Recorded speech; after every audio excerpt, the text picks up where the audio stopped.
Last lecture, we considered the wisdom of Western colonization and imperialism, which tries to spread capitalism as an economic system all over the world.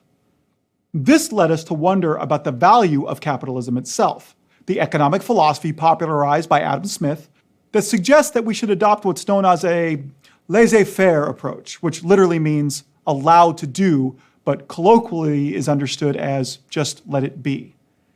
The economy should be driven on this view by personal choices rather than by the government, because competition in competitive markets drives innovation, creates jobs, lowers prices, and thus leads to more societal wealth, what Smith called universal opulence. It's as if the process is guided by a beneficent, invisible hand, and government economic engineering just gets in the way. Of course, in practice, it doesn't restrict all government involvement, and the choices that drive the economy come from corporations just as much as they do from actual people.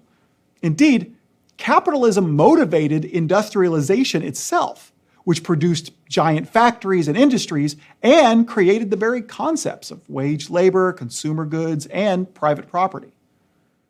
But to a large extent, Smith was right, and the adoption of capitalism had the economic benefits he projected and was responsible for the creation of the middle class. But capitalism had a number of negative effects as well. And to examine the potential dangers of capitalism, I'd like to examine the injustice of three capitalistic societies in science fiction: Metropolis, Elysium, and Panem from the Hunger Games. Metropolis is set in a futuristic dystopia where the rich enjoy a lavish life in skyscrapers while underground workers toil away. It tells the tale of Freder, the son of Metropolis's wealthy master. Freder descends into the lower level of the city to find a woman named Maria, only to instead find the giant heart machine that runs the city and the masses of miserable workers that maintain it. He takes pity on them and decides to help, briefly taking on a strange job that involves him moving the arms of a clock. He then learns from the foreman, Grot, that the workers are secretly gathering after their shift. At the meeting, he sees Maria preaching to the workers, telling the story of the Tower of Babel, and prophesizing the arrival of a mediator who can improve the condition of the workers by bringing the rich masters of their city and the workers together. And Freder thinks this can be him. Maria agrees. Freder's wealthy father catches wind of this and orders a mad scientist friend of his to have a robot he has constructed take on the likeness of Maria and tarnish her reputation by inciting the workers to riot. They do, destroying the heart machine, which ends up flooding the catacombs where the workers' families live, because apparently holding back the floodwaters was one of the functions of the heart machine. While the workers are busy burning pseudo-Maria at the stake, the real Maria and Freder are saving the workers' children from the flood. Then, in a final battle in front of the workers and his father, Freder defeats the mad scientist, saves Maria, and then fulfills his destiny as the mediator between the workers, represented by the foreman Grot, and the rich masters, represented by his father. The moral of the film is then scrolled across the screen in all caps. The mediator between head and hands must be the heart. As I see it, the film is essentially an argument in favor of labor unions. Workers in an industrial capitalistic society without adequate unification and representation, that is, without a mediator, will just be taken advantage of by rich business owners, forced by them to slave away for pennies a day with little regard for their safety or well-being. The appropriate response, however, is not to destroy the machine of capitalism, as the workers destroy the heart machine in Metropolis. That results in disaster. Society needs capitalism to function, just like the city needs the machine. No, what is needed is an understanding between the workers and the wealthy, an agreement where each recognizes the role and necessity of the other and respects and compensates them accordingly. This is accomplished by banding the workers together and then appointing one of their own to be their mediator to their employer. That's the definition of a workers' union. Interestingly, the film's Austrian-German director, Fritz Lang, ended up decrying the film, calling it silly and stupid, and saying the film's moral was a fairy tale. But according to interviewer Peter Bogdanovich, this is likely because the film was later appropriated by the Nazis. The year after the film's release, Nazi propagandist Joseph Goebbels said that it prophesied the doom of the wealthy at the hands of the workers. The political bourgeoisie is about to leave the stage of history, he said. In its place, advance the oppressed producers of the head in hand, the forces of labor, to begin their historical mission. And Goebbels may have been honing in on the intention of Lang's wife, Thea von Harbu, who wrote the film and to whom Lang attributed the film's moral message, and who actually joined the Nazi Party in 1932. They divorced the following year after she also had an affair. But we cannot let authorial intent dictate the meaning of a film. And Goebbels' interpretation not only makes Metropolis a worse film, but is inconsistent with the facts of the film itself. It ignores the word mediator in the moral message of the film, and how the workers' revolt against the wealthy almost destroyed the entire city, including the workers' own children. Indeed, the film expressly endorses the value of both classes. When Maria is retelling the story of Babel, she outlines how the minds that had conceived the Tower of Babel could not build it, but the hands they had hired to build the tower knew nothing of the dream of the brain that had conceived it. You can't build the tower without both head and hands, and to allow them to work together, head and hands need a mediator.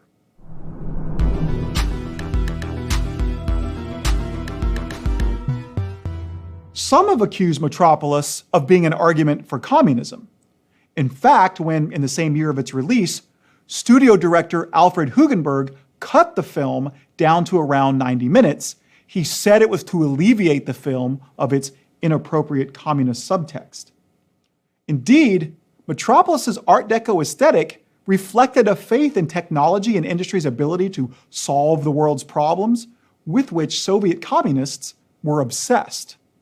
But in no way does the film advocate for all production to be controlled by the state, or for all property to be held in common and divided equally, or for the elimination of social classes. Again, it recognizes the value of and advocates for the continued existence of the social classes. Both the head and the hands are needed. And this shouldn't be too surprising. Fritz Lang was a member of the upper-class bourgeoisie. In 1927, the German economy was struggling and similar economic woes had motivated a successful communist revolution in Russia only 10 years prior. Indeed, the communists had almost taken control in Germany in 1923. So Lang had good reason to oppose communism. He was trying to protect his social position.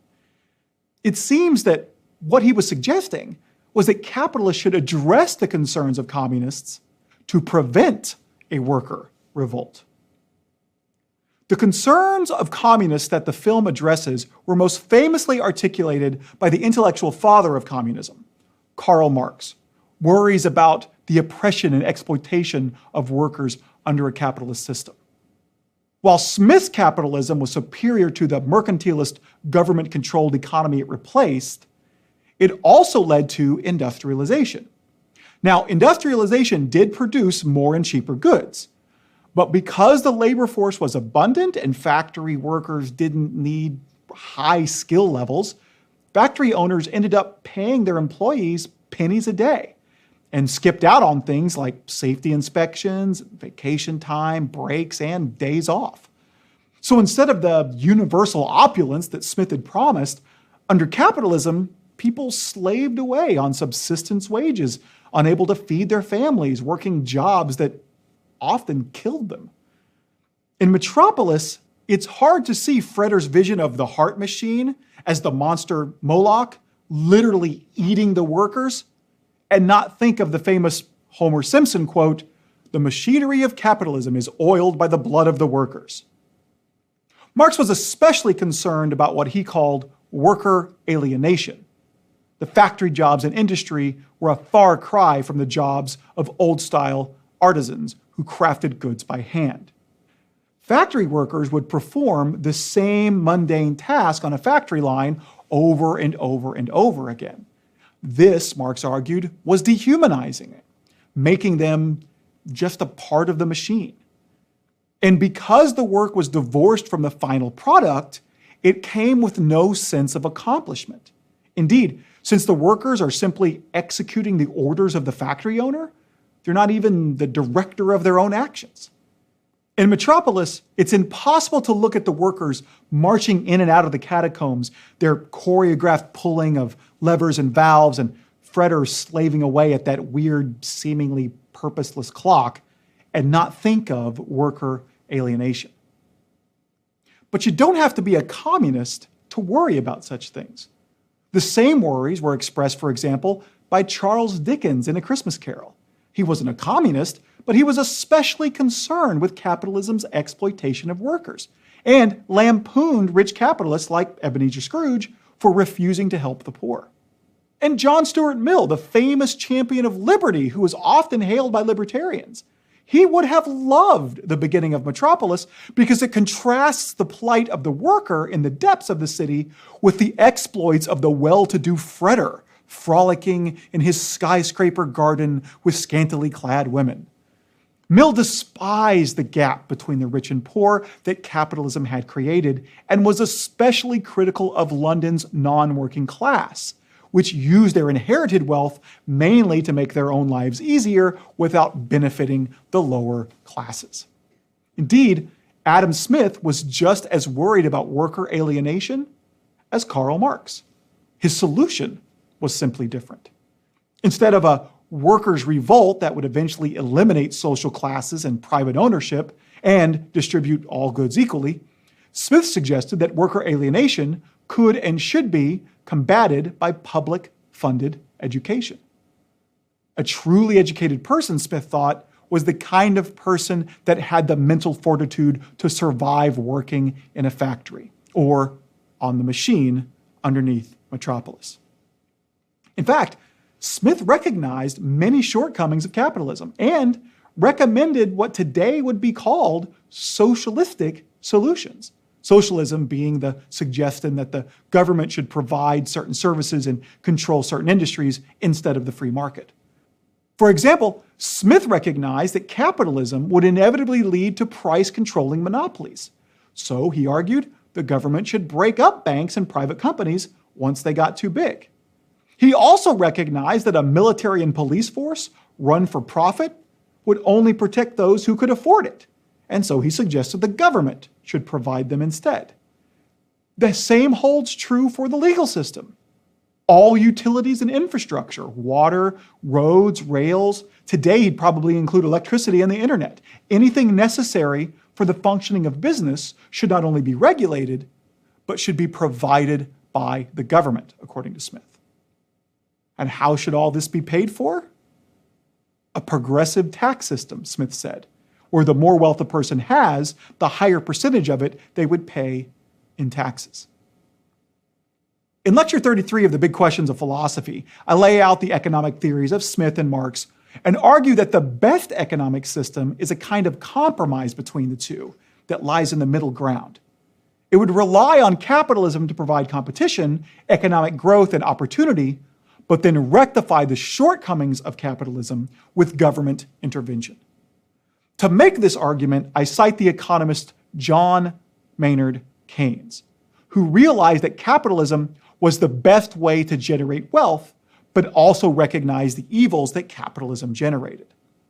Keynes was especially worried about capitalism's inevitable market crashes, like the Great Depression of the 1930s, which Keynes and many others at the time feared might be permanent. To solve this problem, Keynes argued, the government must redistribute some wealth. The government should tax the rich and then invest that money in infrastructure and other projects that create jobs for the poor. The goal was not complete wealth equality, of course, but in his view, the Depression was a result of the fact that production had outstripped demand. There were too many products that people couldn't afford to buy. Getting the poor enough money to buy those products would create more demand and then set the economy back on track.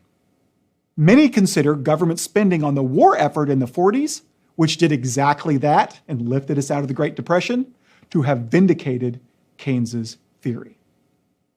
The reason I'm mentioning all of this here is because I believe Metropolis advocates for a similar kind of middle ground solution.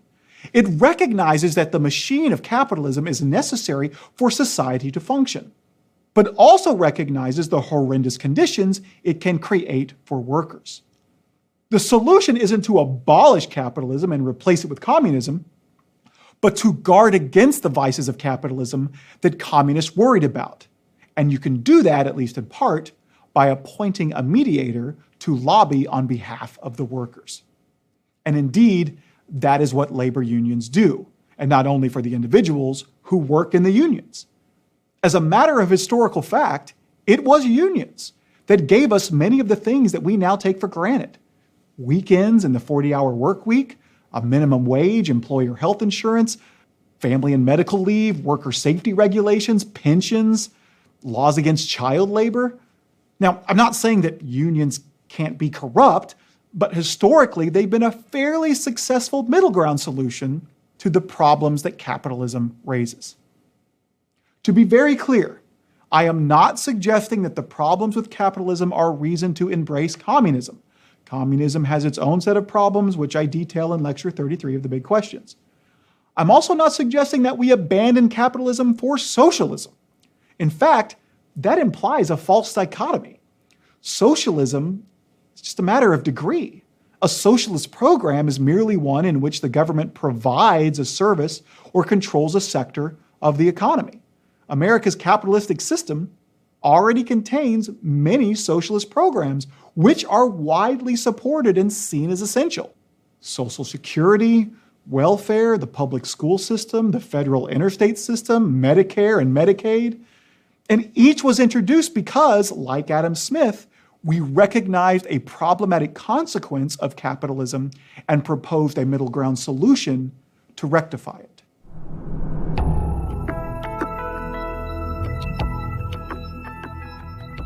But the mention of socialist programs like Medicare and Medicaid raises another topic: socialized medicine. And that brings us to the second movie I want to examine, Elysium. Elysium is set in the year 2154, when the Earth has become so overpopulated and polluted that the wealthiest have abandoned the planet to live in a utopian space station called Elysium. One of the main perks of Elysium is that it has med bays, capable of curing all diseases, repairing injuries, regenerating body parts, and even reversing aging. But these devices are only for the use of Elysium residents. The inhabitants of Earth, who live in deplorable conditions and have minimal access to healthcare, often desperately attempt to reach Elysium just to use one of the med bays, only to be shot down or deported once they are captured. What the film describes is not unlike what capitalism has produced in America. When healthcare is treated as a commodity, it becomes expensive because it's highly valued and requires expertise.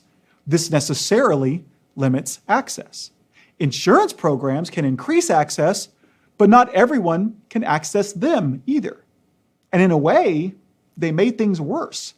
Insurance companies asking for discounts on bulk goods and services forced hospitals to jack up their prices.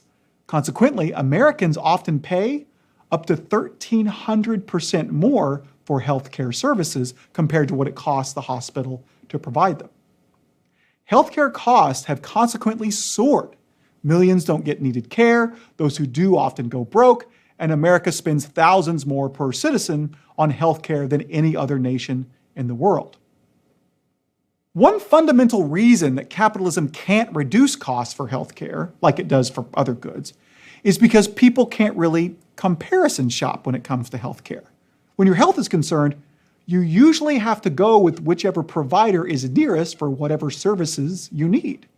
But without competition, there's no incentive for providers to lower prices or improve services.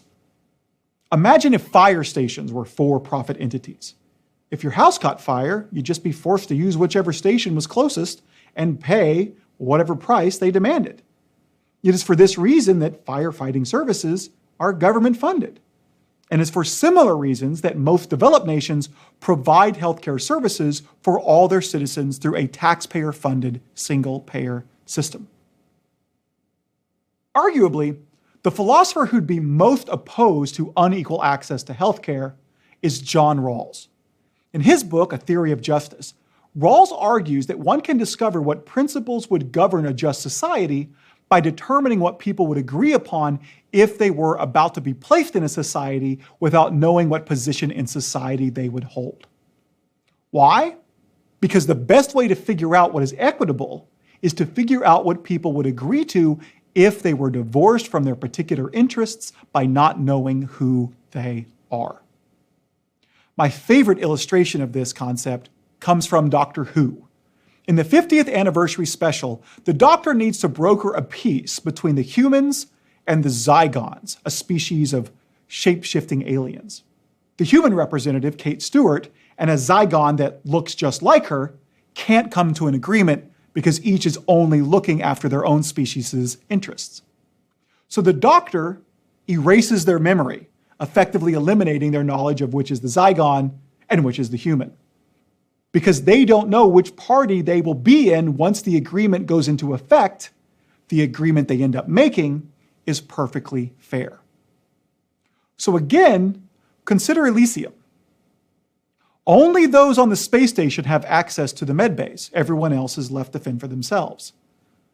This is not the kind of society you would want to enter without knowledge of where you'd be living. You'd instead demand everyone have equal access to the medbays. And indeed, the movie ends with ships full of medbays being dispatched to Earth's surface. Rawls would demand exactly this, and for the same reason, he would favor a single-payer healthcare system for Americans.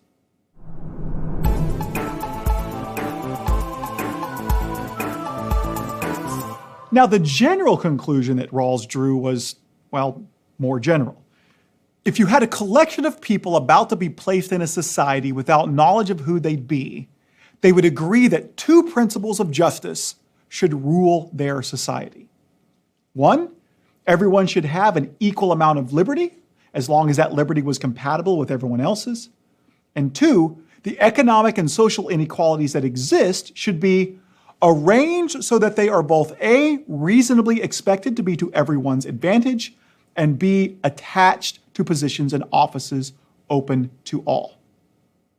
Now, what does that mean? Well, the first principle is clear enough. It's not unlike Mill's harm principle. Everyone should have the liberty to do whatever they want as long as what they want to do doesn't limit the liberty of others. But the second principle is conceptually more difficult. Rawls wasn't a communist. He recognized that capitalism was necessary to drive innovation and lower prices. Thus, social inequalities are inevitable. There will be well-paid jobs and poorly paid jobs. But in order for society to be fair, Rawls argues, it has to be possible for anyone to acquire one of the better paying jobs, at least if they are sufficiently qualified and hardworking. So there must be laws against discriminatory hiring practices and efforts to ensure equal access to quality education. But for the sake of fairness, these inequalities also have to work to everyone's advantage. In other words, the fact that some people make more money has to be beneficial to society as a whole. Now, Rawls didn't think this could be accomplished by simply giving the rich more money and letting it trickle down the economic ladder to produce more economic growth. If that actually worked, Rawls would have been fine with it, but it doesn't. As most economists will tell you, low taxes for higher earners has never actually grown the economy. Indeed, the greatest middle-class growth in America happened during and after World War II, when the tax rate for the highest earners was greater than 90%. The best example of a social inequality that works to everyone's advantage is medical doctors being highly paid. Because of the education, work, and risk involved, doctors need to be paid more to incentivize people to become doctors. But because a society is better off when it has medical doctors, the fact that they get paid more works to everyone's advantage. Rawls is suggesting that all social inequalities should work essentially like this. They should only exist because they are necessary to make society better. This means that no one should be paid more than is necessary for the betterment of society. So, for example, doctors shouldn't be paid more than is necessary to incentivize people to become doctors. If $1 million salary for doctors is enough to incentivize enough people to become doctors, doctors shouldn't be paid $2 million, even if that's what the free market says they're worth. That extra million isn't doing anyone else any good. It would likely raise the cost of care and should instead be used on, say, social programs for the poor. After all, making the wage gap between the rich and poor in society as small as possible is what people would agree to if they didn't know whether they were going to be rich or poor.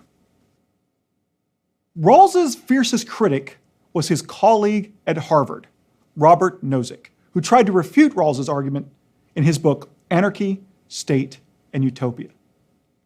Rawls's mistake, Nozick argued, is failing to account for the fact that people earn things.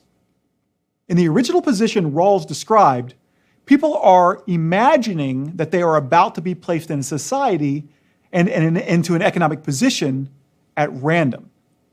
But in reality, Nozick argued, people earn what they have through work.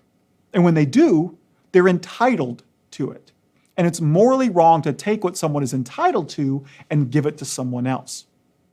Now, Nozick admits that not everyone morally deserves what they earn, because whether they even have the opportunity to earn it is largely a matter of chance. It all depends on what social class they were born into, what education they received, or even their genetics. In one way or another, it's largely a matter of good luck. But even so, Nozick argues, they still earned it. They still worked for it, and thus they are entitled. Perhaps it's wrong to let people starve, but it's also wrong to take what people have earned, and two wrongs don't make a right. So if a doctor's value on the free market is such that he signed a contract for $2 million, then that is what he should get paid. Even if, A, he could only afford medical school because his parents were rich, B, he would have been willing to do the same job for only $1 million, and C, the extra $1 million could do much more good if it was taken and spent on the poor. But we can look to the last capitalistic society I'd like to consider, the Hunger Games' Panem, to see the flaw in Nozick's reasoning.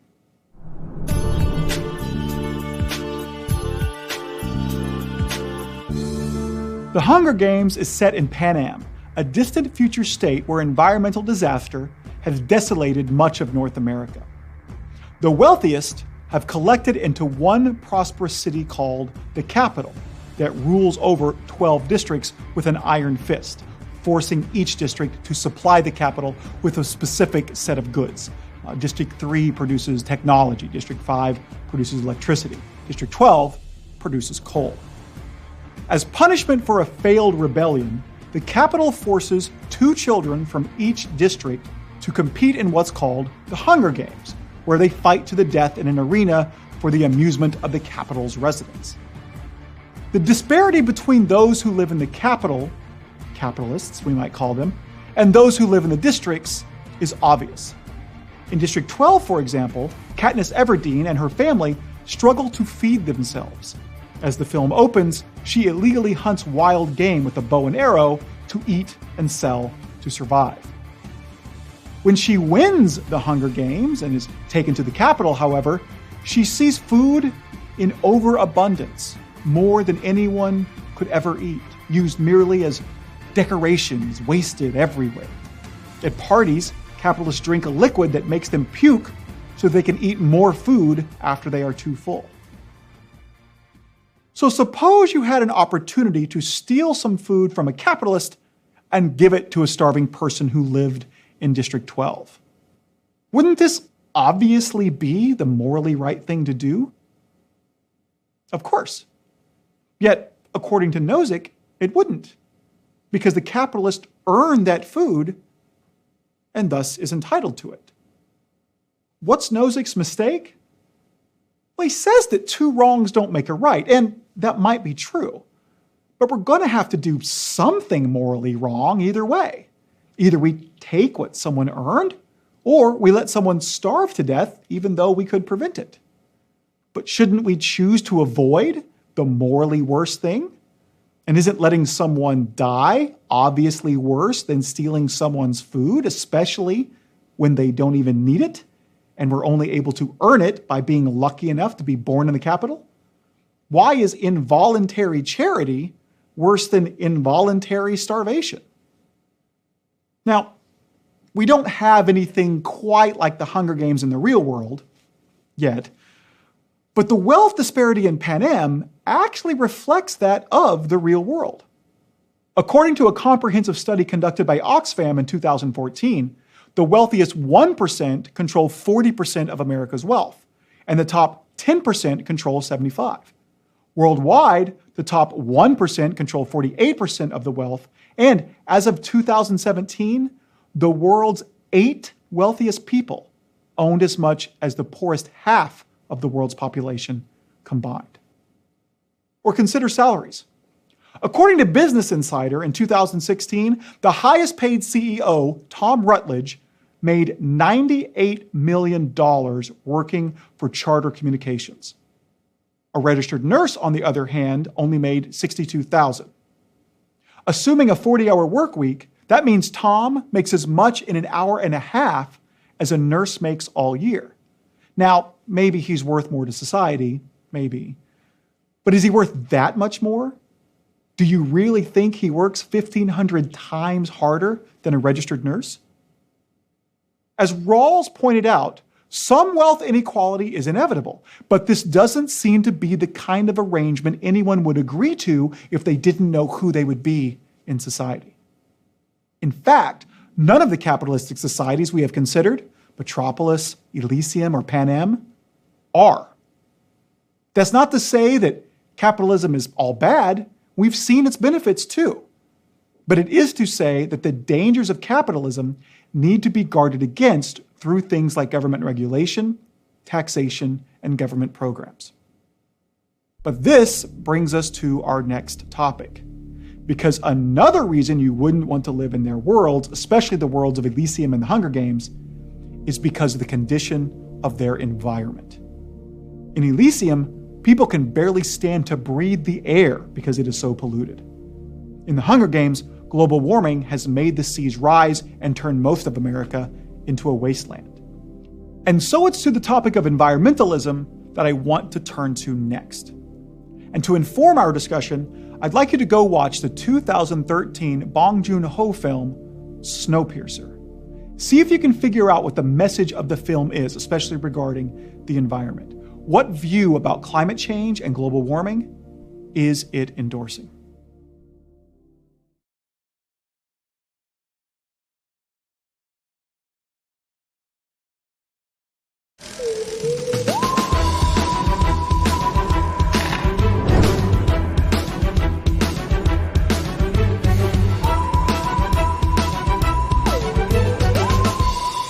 Previously, in this course on science fiction and philosophy, the environmental dystopia of the Hunger Games raised the topic of environmentalism. Now, you might wonder why we're talking about the environment because it's a scientific issue, and it is, but it's also philosophic in numerous ways. First of all, as I detailed in the first lecture of the Big Questions of Philosophy, science is philosophy. Philosophy is the mother of all disciplines, and scientists were first called natural philosophers. Philosophy is the love of wisdom, and scientists simply seek wisdom about the natural world. Second, even if we distinguish between what's now called science and philosophy, philosophy is still needed to answer certain environmental questions that science cannot. For example, science can determine whether the environment is in danger, but not whether the environment itself is worth saving. Is the environment only valuable as a means to supporting human life, or should it also be preserved for its own sake? Philosopher Richard Routley argues for the latter by imagining a sci-fi-like scenario where the one person left on Earth sets out to destroy the ecosystem before he dies. Because he's the last person, his efforts can't cost a single human life, and yet we still think his action is immoral. To think otherwise endorses a seemingly unjustified human-centered chauvinism. If so, environmental stewardship is intrinsically virtuous. If not, you might wonder whether we're morally obligated to preserve the environment at all. Sure, damaging the ecosystem can render it unusable for future generations, but the members of those future generations aren't yet born. Can one be morally obligated to look out for people who don't yet exist? Philosopher Jessica Godofsky says, yes. Although no particular future person can consent to a social contract or engage in a reciprocal relationship with present people, we can still violate the rights of future generations as a group. Indeed, even if it's not yet determined which persons will exist, that a future generation will exist is determined, and we can violate that generation's rights by robbing it of the resources it needs. But all of this might be beside the point. The environment is undoubtedly valuable as a means to sustaining human life. And if the predictions of climate scientists are accurate, the effects of climate change could rob current generations of the resources they need to survive. And that raises the central question on which any modern discussion of the environment must focus. Should we believe the warnings of climate scientists about the occurrence and severity of climate change? Now, you might think that this is a scientific issue, but it's actually mainly philosophic. Now, don't get me wrong. What climate scientists are doing when they're examining data, weighing evidence, constructing climate models, and drawing conclusions, that is science. But what we non-scientists are doing when we decide whether we should believe them is philosophy. Philosophers have long recognized that most of what we know, we don't know directly, especially about how the world works. We gain such knowledge through testimony. We read textbooks, listen to teachers, search on the net. We rarely perform experiments or see the evidence directly ourselves. But of course, those telling us about it could get it wrong, or even be lying. So how do we know what we should believe? On scientific matters, the answer is simple. We should listen to the relevantly qualified experts. I'm not a scientist isn't a valid excuse for not having an informed position on scientific matters. I'm not a medical doctor or meteorologist, but I know what medications I should take and when storms are near. Philosopher Bertrand Russell once said that when the experts are agreed, the opposite opinion cannot be held to be certain. But actually, because they have the relevant expertise to evaluate the evidence and we don't, when the experts are agreed, they're likely right and we should believe them. So, if the experts say that A, global warming is happening and causing climate change, that B, human production of greenhouse gases is to blame, and that C, we need to act now to avoid disastrous consequences, we should believe them. But there are a host of questions to ask before we get to that point. Who qualifies as a relevant expert? How can we tell whether they agree and what exactly they agree on? And if they don't, which ones should we believe? Again, these are philosophic questions. And to help answer them, I'd like to look at this lecture's film, Snowpiercer. In Snowpiercer, to combat climate change, the governments of the world have dumped a cooling agent called CW7 into the atmosphere, only to have the plan backfire and deep freeze the entire planet. Humanity's few survivors live on a never-stopping, snow-piercing, circumnavigating train built by an eccentric billionaire named Wilford. The plot follows a revolution of tail section dwellers who slowly make their way to the front of the train to confront Wilford. Because it seems humanity should have done something about climate change before such drastic measures were needed, superficially, Snowpiercer seems to be an argument that we should do more to combat climate change now. But to answer our philosophic questions about what we non-scientists should believe about climate change, I'd like to argue that Snowpiercer could actually be interpreted as an argument for a position on climate change called lukewarmerism. Now, I'm not saying director Bong Joon-ho is a lukewarmer. As usual, I'm not letting authorial intent determine meaning. I'm simply saying that in Snowpiercer, a lukewarmer can find many ideas, points, and analogies they agree with. But what is lukewarmerism? And how does Snowpiercer embrace it? Well, you're going to have to bear with me. This one takes a lot of setup.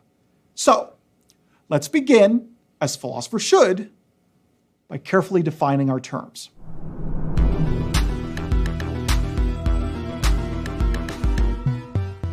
First, although they're often conflated, global warming and climate change aren't the same. Global warming is the rising of the average overall global temperature. Climate change is the effect of global warming, like the poles melting and growing seasons shifting and rainfall averages changing, things we've already seen happening.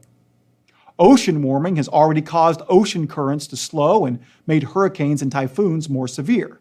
Some places in the Middle East are nearly uninhabitable, and Russian permafrost is melting. Now, as I'm sure you know, there are some who deny this. But denialism comes in many forms. There are global warming deniers who claim the globe isn't getting hotter. Then there are climate change deniers who admit the globe is warming, but don't think it's changing the climate. Then there are those who deny anthropogenic climate change. They deny that human production of greenhouse gases are to blame for climate change. And then there are those who call themselves lukewarmers, who acknowledge anthropogenic climate change, but simply maintain the worries about it are exaggerated. It simply won't be that bad.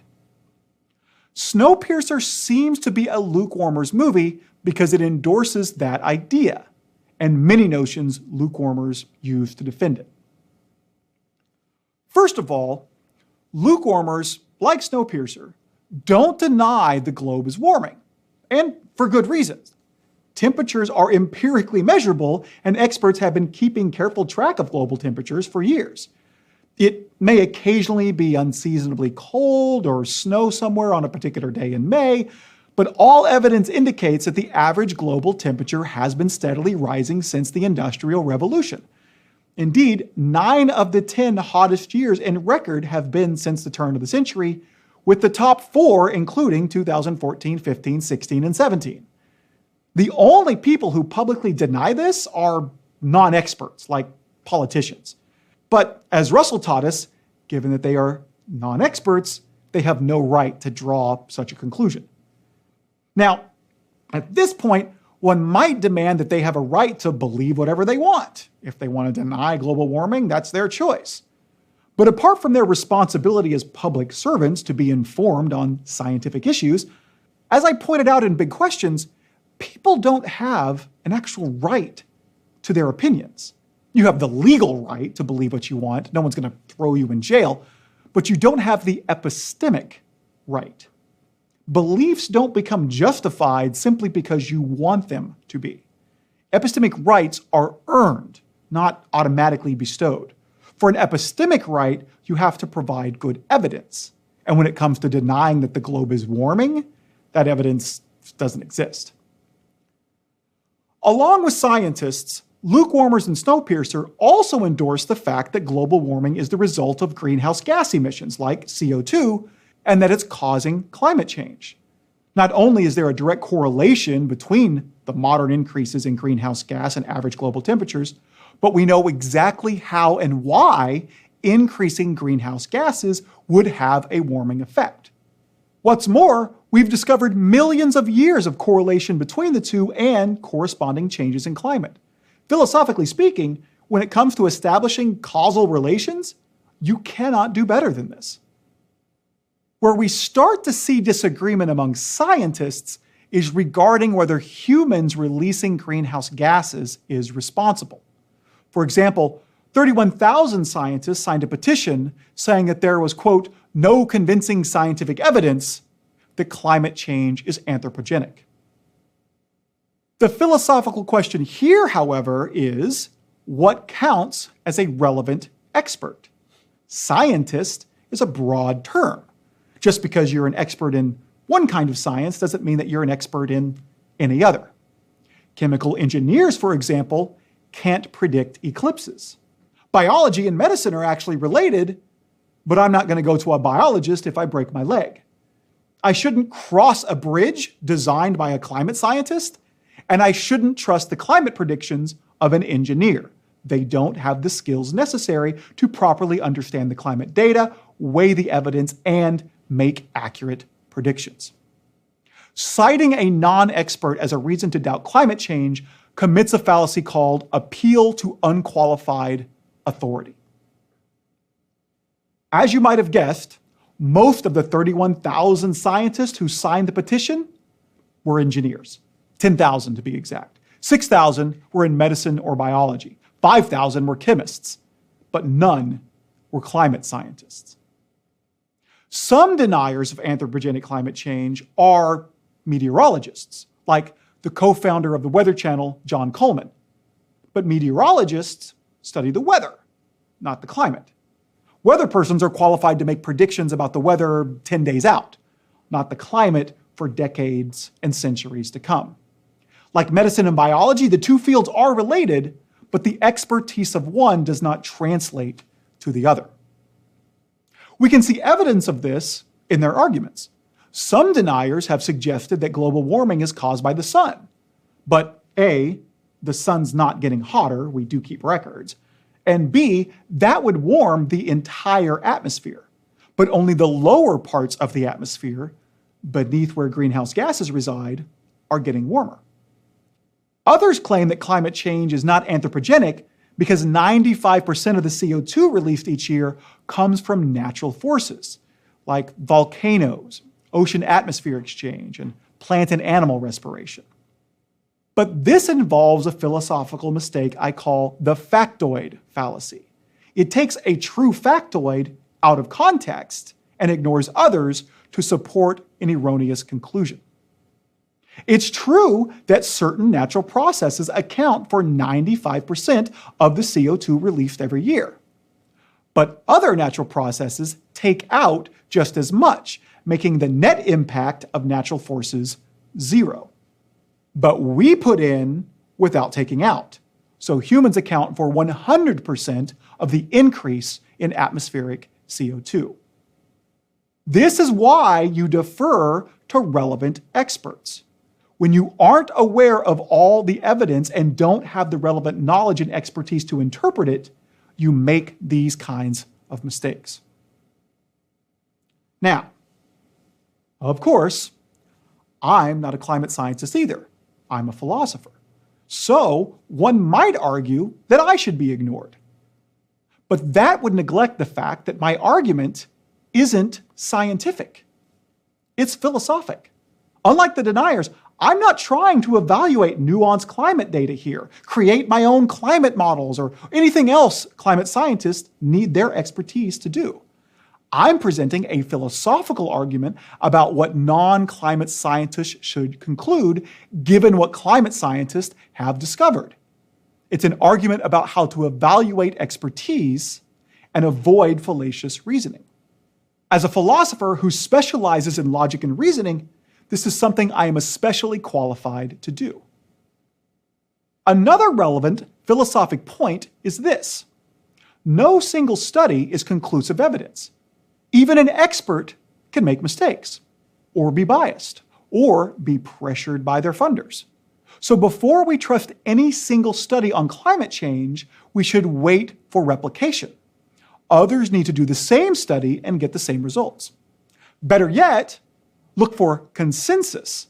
When a bulk of the relevant scientific community thinks that the burden of proof has been met and concludes that something is true, it's most likely true. Setting aside ClimateGate, which was proven to be a hoax, you can read more about it in the suggested readings. According to University of Queensland fellow John Cook, 97% of climate scientists agree that anthropogenic climate change is happening. Of the nearly 4,000 published studies that took a position on the topic, 3,896 of them drew that conclusion, which certainly counts as a consensus. Of course, that's just one study. Maybe Cook was biased. Indeed, editorial writers at Forbes and National Review argued just that. But they're not scientists, and thus aren't qualified to evaluate his work. The blind reviewers who decided to publish Cook's article are.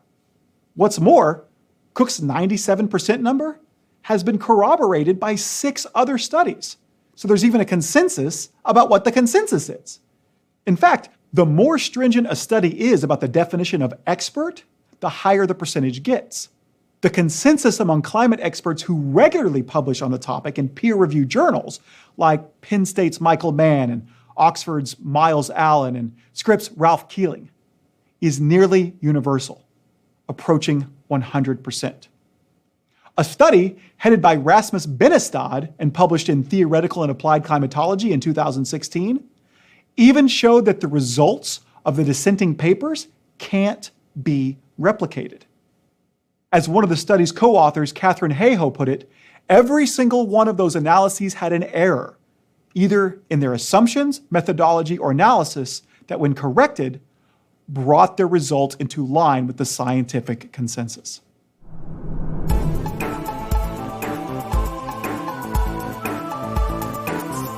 This shouldn't be surprising.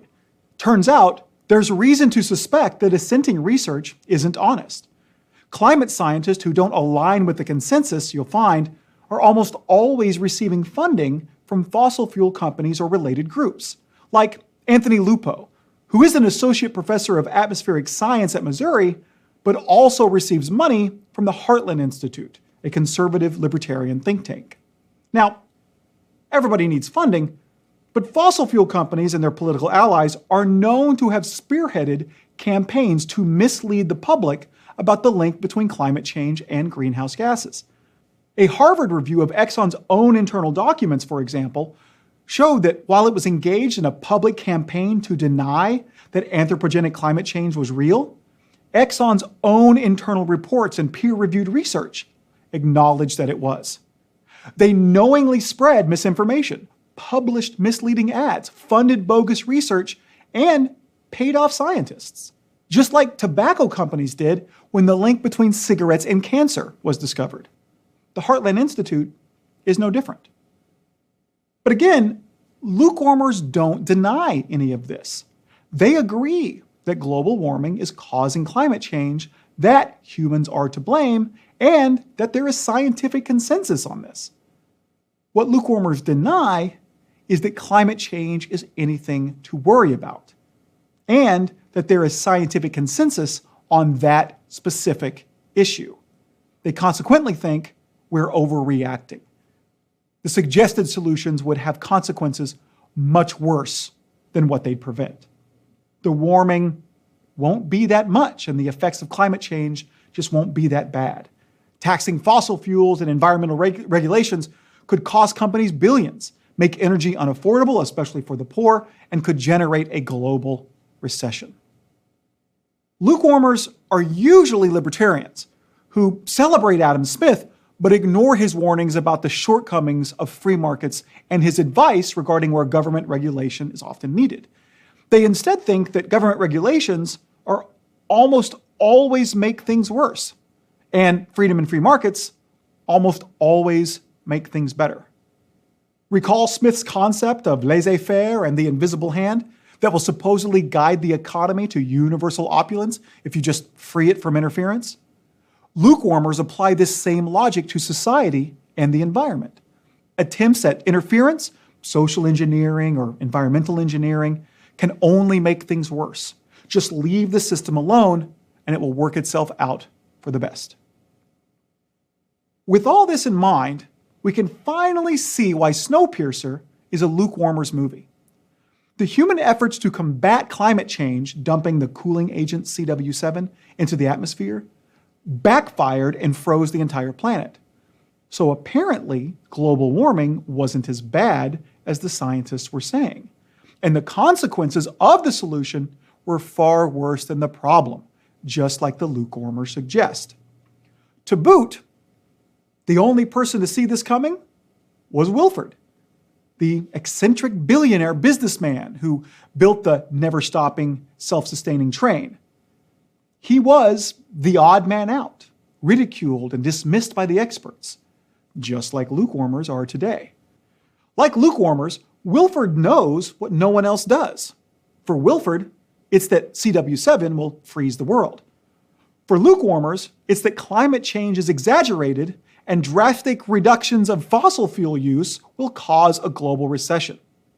As the little schoolgirl in the movie puts it, old world people were friggin' morons. Like Wilford, lukewarmers think they're the only ones smart enough to see through the smokescreen. Then there's the film's plot. The tail section dwellers are rebelling because the train is segregated. The privileged live a life of luxury up front, while the poor are stuck in the back eating protein bars made of processed bugs. But it turns out, this was all according to Wilford's design. He's gone bad by becoming obsessed with keeping the train's population in perfect balance, with everyone in their proper place so the train will be sustainable. Indeed, Wilford himself orchestrated the tail section dwellers' revolution to thin out their numbers. He's become an evil, vile, social and environmental engineer, willing to sacrifice the lives of the poor to protect the delicate ecosystem of his train. Just like lukewarmers think environmentalists are willing to sacrifice the lives of the poor by curtailing fossil fuel use and thus making energy unaffordable to protect the environment. And lastly, Wilford has created a religion on the train that has everyone convinced that if the train ever stops, they'll all freeze and die. When in fact, spoiler alert, the world is actually warming and life on the outside is possible. In the same way, according to lukewarmers, environmentalists have created a religion which has everyone wrongly convinced that life in a warmer world would be impossible.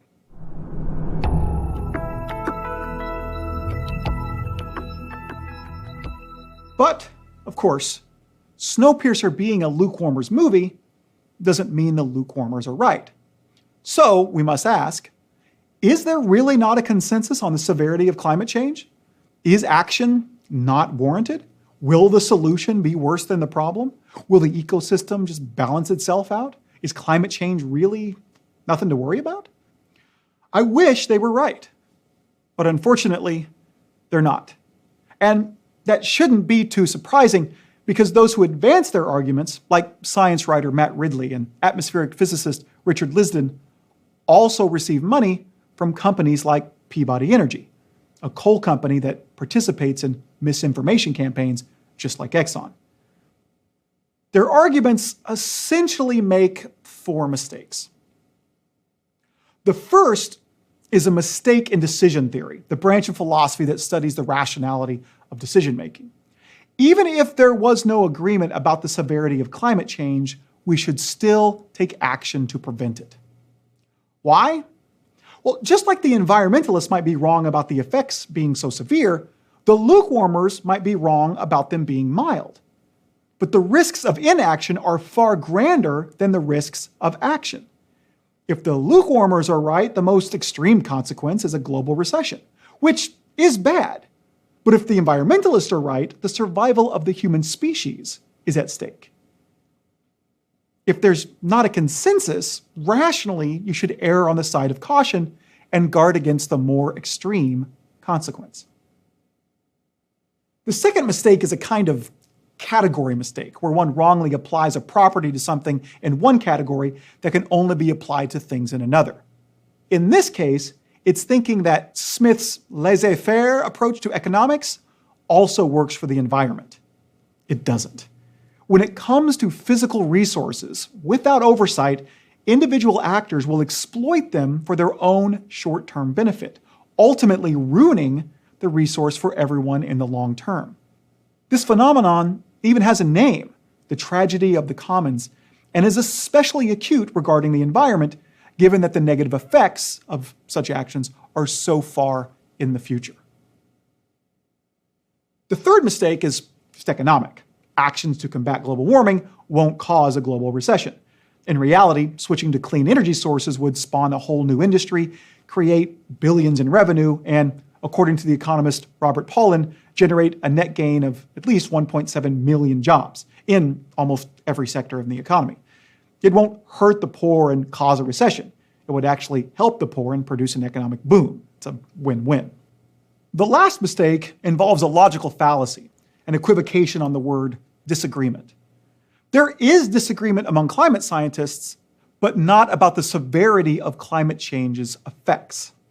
It's about how quickly temperatures will rise.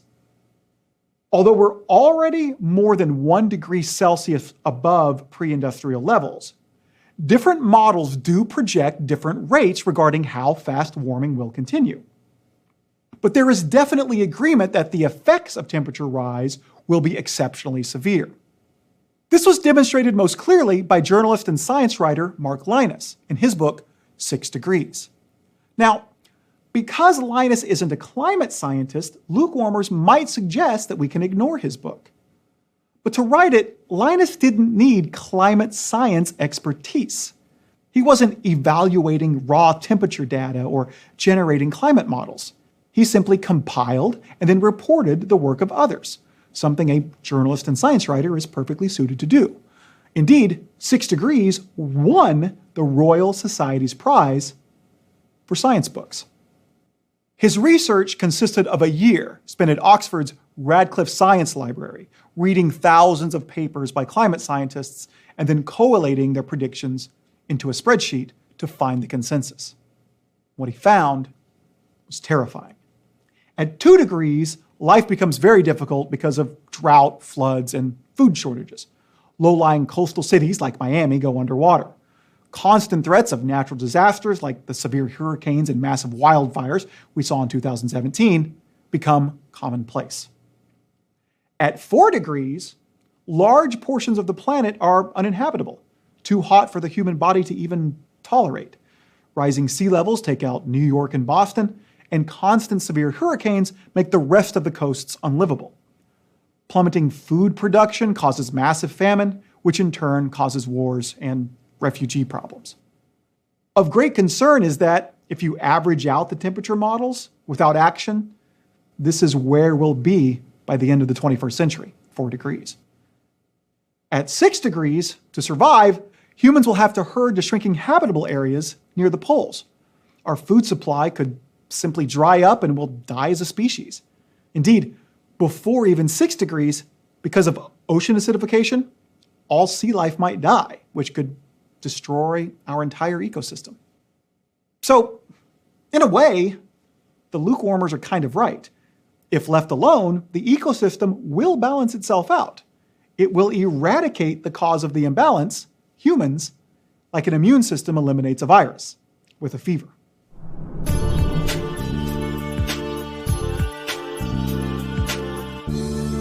Now, lukewarmers do have a reply to this, and it brings us to the next lecture's movie, Soylent Green, which is set in a future ravaged by climate change and overpopulation. Soylent Green's worries about overpopulation were grounded in Paul Ehrlich's 1968 book, The Population Bomb, which said that the world's population was going to outstrip food production sometime in the 70s. But since that didn't happen, why take any environmentalist predictions seriously? If Ehrlich's predictions about population growth weren't accurate, why think climate scientists' predictions are? After all, how can we really know what the world will be like in 30 years? 30 years ago, no one saw the internet coming. Aren't all environmentalists just doomsayers? Unfortunately, this argument doesn't work. The analogy is specious. The things they're comparing are too different. First, predicting technological advances is not like predicting physical systems. Can you imagine someone saying we can't predict eclipses because no one saw the internet coming? The climate may be more complicated than planetary motion, but the fact that some were surprised by the internet doesn't mean that we can't make accurate climate predictions. Indeed, climate scientists' predictions, some of which are more than 100 years old, have already come true. How increased temperatures and greenhouse gases would correlate, that the upper atmosphere would cool while the Arctic would warm especially fast. Ocean rise, more rain, intensified hurricanes, this is all already happened. Second, there wasn't consensus about population growth like there is about climate change. So Russell's rule about trusting the experts when they agree didn't apply. Now, by latching onto Ehrlich, the non-scientists in the environmental movement did break Russell's second rule. When the experts are not agreed, no opinion can be regarded as certain by a non-expert. But Ehrlich being wrong about overpopulation then is no reason to think that 97% of all climate scientists are wrong about climate change today. In fact, Ehrlich may have only been wrong about our ability to prevent the disaster. He was likely right that we were on the brink of mass starvation. Given our past ability to grow food and the rate of population growth, it was just math. What Ehrlich didn't anticipate was advances in farming technology, like the development of genetically modified crops that greatly increased food production. Indeed, it's widely agreed today that India would have run out of food had Norman Borlaug not developed a new strain of higher yield semi-dwarf wheat. In my mind, this raises three questions. First, aren't GMOs, genetically modified organisms, bad? No, actually, they're not. That's just pseudoscientific fear-mongering. All bananas are GMOs. If you're interested, check out the suggested readings. Second, could there be a similar technological fix for climate change? Well, it depends on what you mean. Could we replace existing fossil fuel technology with green energy technologies to stop our production of CO2 and halt the warming? Sure, much of the technology already exists. We just have to acknowledge climate change and then invest in it. If, however, you are expecting the development of a technology that can remove all the CO2 we are putting in the air so that we can just continue to use fossil fuels without worry, that's probably not going to happen. A company called Climeworks did develop a building-sized device capable of extracting 900 tons of CO2 a year, but it would take 75 million of such buildings to capture all the CO2 we produce. Maybe some other major breakthrough is right around the corner, but we can't count on it. We really need to get to work. Anthropogenic climate change is real and a serious threat. We need to act now before it's too late. But my third question leads us to the next lecture. Did new farming technology just delay the inevitable? Perhaps Ehrlich was only wrong about when the world's population would outstrip food production. There must be a physical limit to how high crop yields can be driven through science, right? And there's definitely only a finite amount of arable land on the planet. Is it thus inevitable that we'll eventually be unable to grow enough food for everyone? In 1900, there were around 1.6 billion people. In 1970, 3.7 billion. In 2017, 7.5 billion. Will the population just keep doubling so that by the end of the century, there'll be 15 billion people to feed? To explore this issue, I'd like you to watch the classic Richard Fleischer movie, Soylent Green, starring Charlton Heston. Or, if you've already seen it, see if you can find the Saturday Night Live parody of Soylent Green starring Phil Hartman. It is golden. Either way, ask yourself, what would be the most effective means of dealing with overpopulation?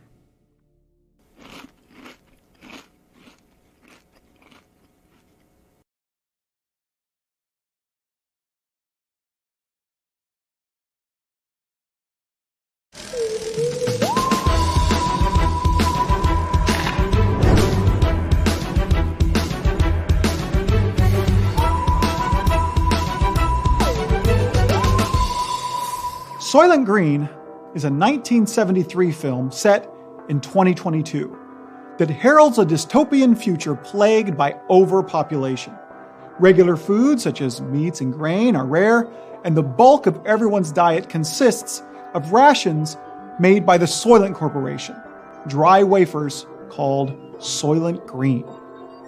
The story follows Frank Thorne, played by Charlton Heston, on his investigation into the murder of William Simonson, a wealthy Soylent Corporation board member who, Thorne discovers, was killed because he discovered the Soylent Corporation's big secret, that Soylent Green is made out of people. It's people!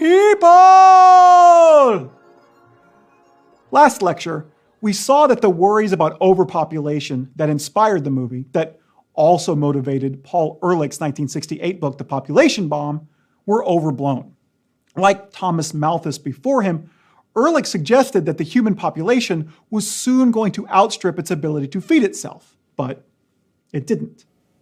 The reason it didn't, however, was the unforeseen development of advanced farming technologies that greatly increased crop yields. This made us wonder whether we had simply delayed the inevitable. Maybe all Ehrlich got wrong was the timeline, and indeed, the Earth's inability to feed the entire world's population is inevitable. The key to answering this question, of course, is accurate projections about world population and population growth. But it turns out these are very difficult. Unlike with climate change, there is no scientific consensus. In 2017, there were 7.5 billion people worldwide. But since the 70s, the rate of growth has actually been decreasing. According to one UN estimate, it'll eventually turn negative, and by 2100, there will be as few as 6.2 billion.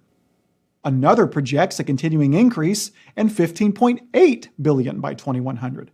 According to a 2001 paper in Nature by Wolfgang Lutz and others, it will top out at 10 billion and then start declining. According to Bertrand Russell's second rule, given the disagreement among the experts, no opinion on this topic can be regarded as certain by a non-expert. In reality, however, we should probably apply his third rule. When the experts agree that no sufficient grounds for a positive opinion exists, the ordinary man, the non-expert, would do well to suspend his judgment. In other words, since we're not experts, when it comes to how big a problem population growth will be, we should probably just say, I don't know. Humanity may or may not outstrip the Earth's ability to sustain it. But since we don't know, we still need to discuss it and what could be done so we're not caught off guard. So, what might we do? Well, we could imagine technological solutions to the food problem. Lab-grown meat. We could turn insects into protein bars like in Snowpiercer. Star Trek universe food replicators that rearrange matter and energy into whatever food you like. That'd be nice. But if we don't also do something about population growth at the same time, we could end up like the people of the planet Gideon in the episode of the original Star Trek series, The Mark of Gideon. In the episode, Gideon was once a paradise. No illness, people's bodies regenerated from injury, death became virtually unknown. But over time, this turned the paradise into a dystopia, with so many people that Gideon became encased in a living mass, a planet with no rest, no peace, no joy, and virtually nowhere to stand. According to O'Donnell, a native to Gideon, it was so crowded that to be alone, Gideonites would be willing to die, if only they could. But their solution brings us to the second topic of this lecture, euthanasia. Because to deal with their overpopulation problem, the Gideonites tried to harvest a virus from Captain Kirk, one to which he was immune but was so deadly that it could even kill a Gideonite. Their hope was that Gideonites would volunteer to infect themselves with it, to thin out the population. Given our worries about overpopulation, what this makes me wonder is whether euthanasia could be morally and effectively used as a solution to overpopulation. Let's talk about the moral question first.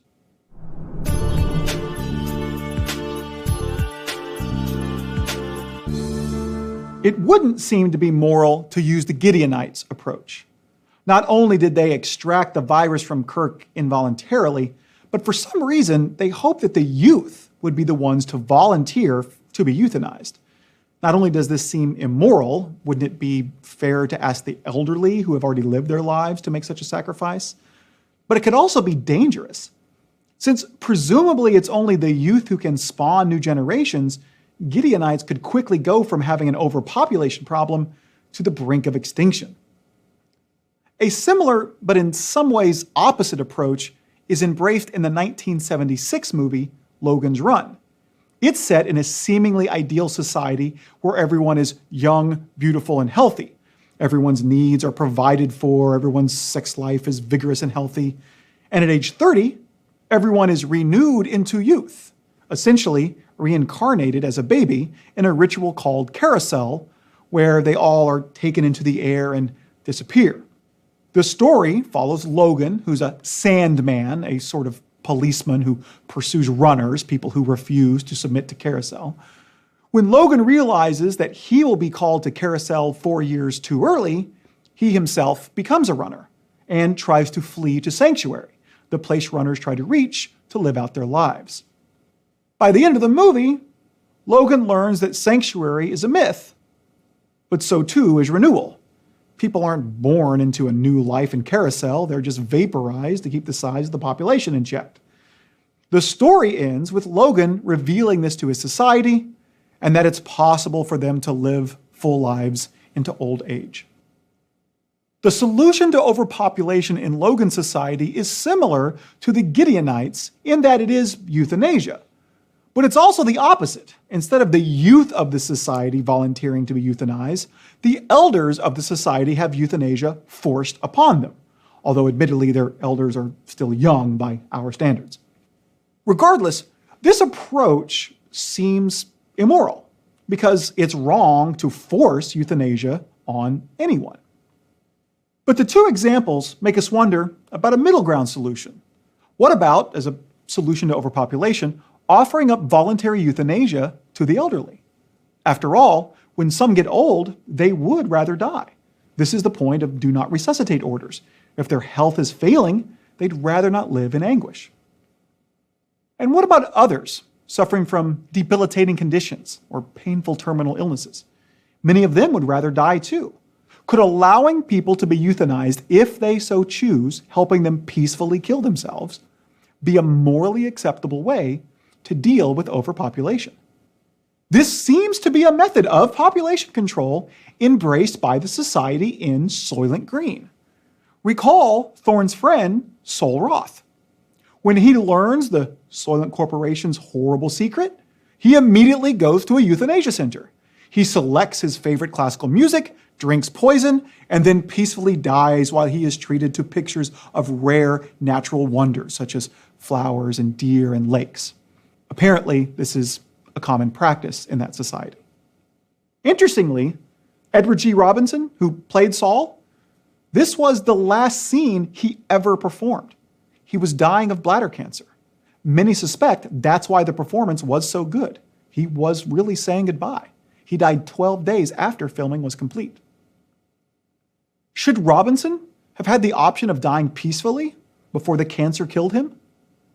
The issue of whether voluntary euthanasia would be morally acceptable as a solution to overpopulation really comes down to whether it would be acceptable for one person to assist in the suicide of the other if they so choose. To answer that question, we should look at the work of medical ethicists who have dealt with this very question as it pertains to real-world doctors and their terminally ill patients.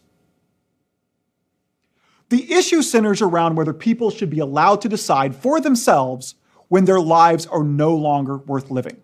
And if so, should they have the right to ask a doctor to end their lives early in a medically controlled, safe, and painless way? On the one hand, if no medical treatment exists, a peaceful death could be a preferable fate than the painful suffering a terminal illness would bring. On the other, euthanasia involves taking a human life. In most states, physician-assisted suicide is not legally protected. In some states it is, forcing some terminally ill patients to literally move to a different state to avoid horrendous suffering. Like Brittany Maynard, a woman with stage 4 glioblastoma who moved to Oregon to take advantage of their death with dignity law, cutting her life about 3 months short. But others can't, and are forced by law to see the disease through. For my money, the clearest articulation of the arguments usually given in favor of such death with dignity laws comes from Dan Brock, Harvard Medical School's Emeritus Professor of Medical Ethics. The first argument is a simple argument from self-determination. Put simply, we have a right to decide how our life goes. So if our life is about to include horrendous suffering, we should have the right to take whatever action is necessary to prevent it. The second argument centers around well-being and is slightly more complex. It begins with the realization that merely being alive is not intrinsically valuable. It's a means to an end, one's well-being, that is, living a kind of life that is worth living. As evidence of this fact, we simply need to appreciate that when someone is being kept alive on life support, we are not obligated to keep them alive simply for the sake of being alive. If they are in pain and they ask the doctor to pull the plug, the doctor can rightly pull the plug. Okay, so one's being alive is valuable only as a means to promoting one's well-being. From this, the second premise follows. If one's being alive is not contributing to one's well-being, then one's being alive is not valuable. The third premise simply observes that when one has a painful terminal illness, one's being alive is no longer contributing to one's well-being, and thus one's being alive is no longer valuable. In such a situation, a doctor ending your life would not be ending something that is valuable. And so, according to Brock, voluntary active euthanasia would be permissible.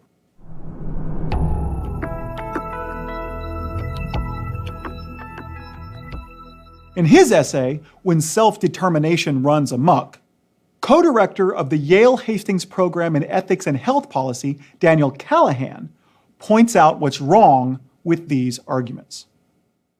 First, self-determination is not sufficient to justify assisting someone commit suicide. If someone wants to commit suicide for a tawdry, temporary reason, say a young man is distraught after his girlfriend breaks up with him, his right to self-determination would not make it morally permissible for a doctor to assist them in doing so. Thus, the self-determination argument falls flat. Second, a doctor determining that your condition is so poor that being alive no longer contributes to your well-being is also not sufficient ground to justify a doctor ending your life. If the patient does not want to be killed, the doctor is obligated not to kill them. So the well-being argument also falls flat. What this reveals, however, is the role that both self-determination and well-being play in determining when active euthanasia seems justified. Alone, neither is sufficient, but together, they are. If one, a patient evaluates their condition, thinks the impending suffering would make living no longer valuable, and two, their doctor comes to the same conclusion, then it would seem that active euthanasia is justified if the patient requests it. Such an argument wouldn't go so far as to say the doctor is morally obligated to assist the patient in suicide, but it would be permissible. If the doctor does so, they have not done something morally wrong. But there are three objections to this argument that I'd like to consider. Objection 1.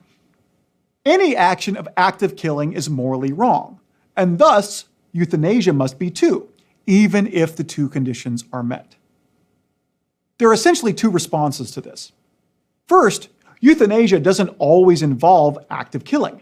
In most cases, Dr. Jack Kevorkian hooked people up to a machine that would administer a lethal dose of medication, and it was the patient themselves that pushed the button. That's why it's called physician-assisted suicide.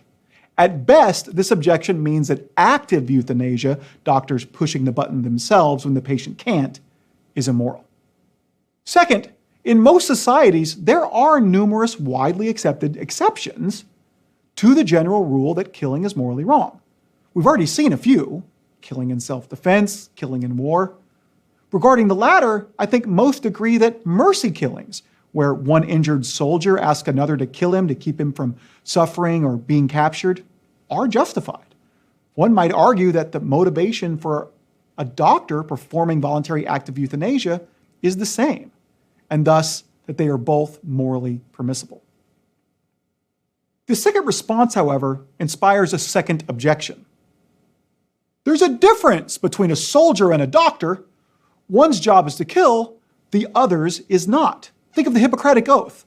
By killing a patient, a doctor acts contrary to their function in society and thus acts immorally. They're not supposed to play God. One's response to this objection depends on what the objection means. If the argument is merely objecting to doctors euthanizing suffering patients because it violates an oath, well, that seems kind of weak. Making a promise or taking an oath shouldn't keep one from doing the right thing. If you could save a life by lying, then you should, even if you took an oath not to. If helping someone die because they are suffering is the right thing to do, you shouldn't let some words you said after graduating medical school keep you from doing so. Indeed, if the Hippocratic Oath is keeping doctors from acting morally, we should change it. After all, it's changed many times. Previous versions used to forbid doctors from using knives and charging for their services. The doctor shouldn't play God part of the argument is also difficult to make stick. What does that phrase mean? Philosopher Alan Verhey points out that it can mean many different things. But if it means what most think it means in this context, that doctors shouldn't be deciding when people live or die, well, that's preposterous. That's a lot of what they do when they save someone in an accident or restart someone's heart or take someone off life support when they're suffering. By what definition could that not be playing God, but euthanasia be playing God? I suppose one might insist that doctors shouldn't interfere with nature or fate, but that's pretty much all they do. That's certainly what they did when they saved my wife and infant son's life.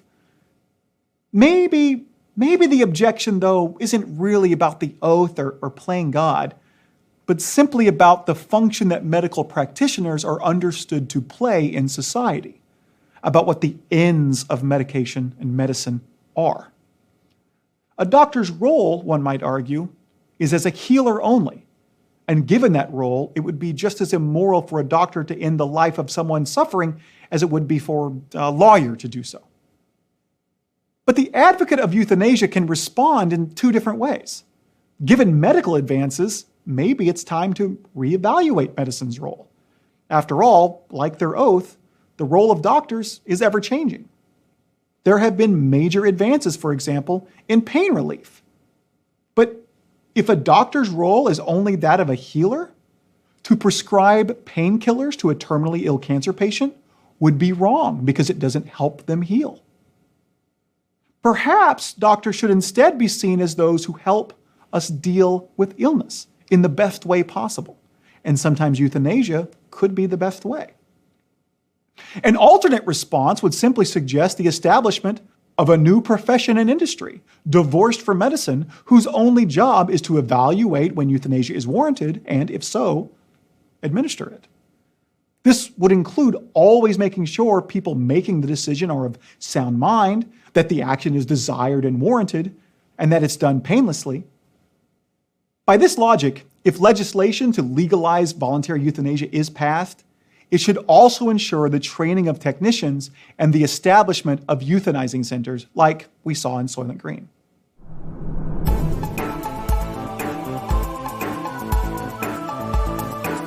But this gives rise to a third objection.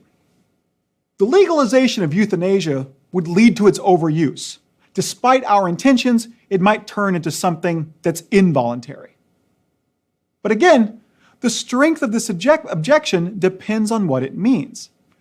If you think that legalizing euthanasia is going to lead to doctors euthanizing people when they don't want it as a catch-all treatment for any disease, that's just silly. Active euthanasia has been legal in the Netherlands, Colombia, Belgium, and Luxembourg for years, and nothing like this has happened. Doctors are not demons. Slippery slope arguments like this are identified as logically fallacious for a reason. But if the objection is expressing a worry that legalizing euthanasia might create a subtle psychological pressure to choose it, that can make some sense. Legalization of something can sometimes feel like a prescription or endorsement. Indeed, many elderly might end up feeling like they should choose euthanasia to avoid becoming a burden to their children. Consider again the Star Trek Next Generation episode, Half a Life. The planet Kaylon 2 has a practice called resolution, where everyone commits ritualistic suicide at age 60. They invite all their friends and family to a ceremony, their lives and accomplishments are celebrated, and then they peacefully end their life.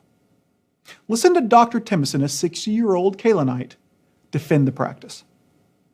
15 or 20 centuries ago, we had no resolution. We had no such concern for our elders. As people aged, their health failed. They became invalids. Those whose families could no longer care for them were put away in death watch facilities, where they waited in loneliness for the end to come, sometimes for years. They had meant something, and they were forced to live beyond that, into a time of meaning nothing, of knowing they could now only be the beneficiaries of younger people's patience. We are no longer that cruel. I wish to say goodbye to my family and colleagues while I am in complete command of my faculties, knowing they will always remember me as a strong and vigorous man. It's not legally required on Kaylon 2, but it's such a revered tradition, it might as well be. Could legalizing euthanasia lead to a similar tradition being embraced in the real world? This worry has essentially three answers. First, the worry seems overblown.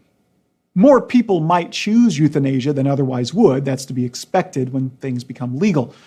But it's not going to morph into a tradition where everyone has to commit suicide at a set age. After all, some people are still vigorous at 90, and others are spent at 50. Second, the number of people being pressured into choosing euthanasia when they don't want it would be minuscule compared to the number of people who now want it but can't get it. And it's not clear at all that the former is worse than the latter. People shouldn't be forced to suffer through a debilitating disease any more than they should be forced to die. Third, to the extent that it creates pressure to avoid the kinds of consequences that Dr. Timmerson points to, it may not be a bad thing. Consider bioethicist Ezekiel Emanuel, a former member of the Obama administration who says that he wants to die at age 75. Although he's opposed to euthanasia, he argues that our obsession with extending life has made our lives worse. It's not only led to parents burdening their children and dooming them to remember their parents as enfeebled invalids, as Dr. Timmerson pointed out, but it's caused us to spend more of our years debilitated and in mental decline. We're not prolonging life, we're extending death. Instead of letting someone die when they have a heart attack or stroke, we do anything we can to merely keep them alive, often leaving them with severe impairment or disability. To this end, Emanuel says, once he turns 75, he will only go to the doctor for palliative, pain-relieving treatments. No more cancer screenings, no more curative treatments, no more flu shots, no more antibiotics. I will die when whatever comes first takes me. If Emanuel gets a painful terminal illness, he may rethink his opposition to euthanasia, but his approach to aging makes sense. Indeed, given that, according to the National Institute on Aging, the 85 and over population is projected to increase by 351% by 2050, and that the aged consume disproportionately more resources, everyone adopting Emanuel's approach to aging may soon be a matter of species survival.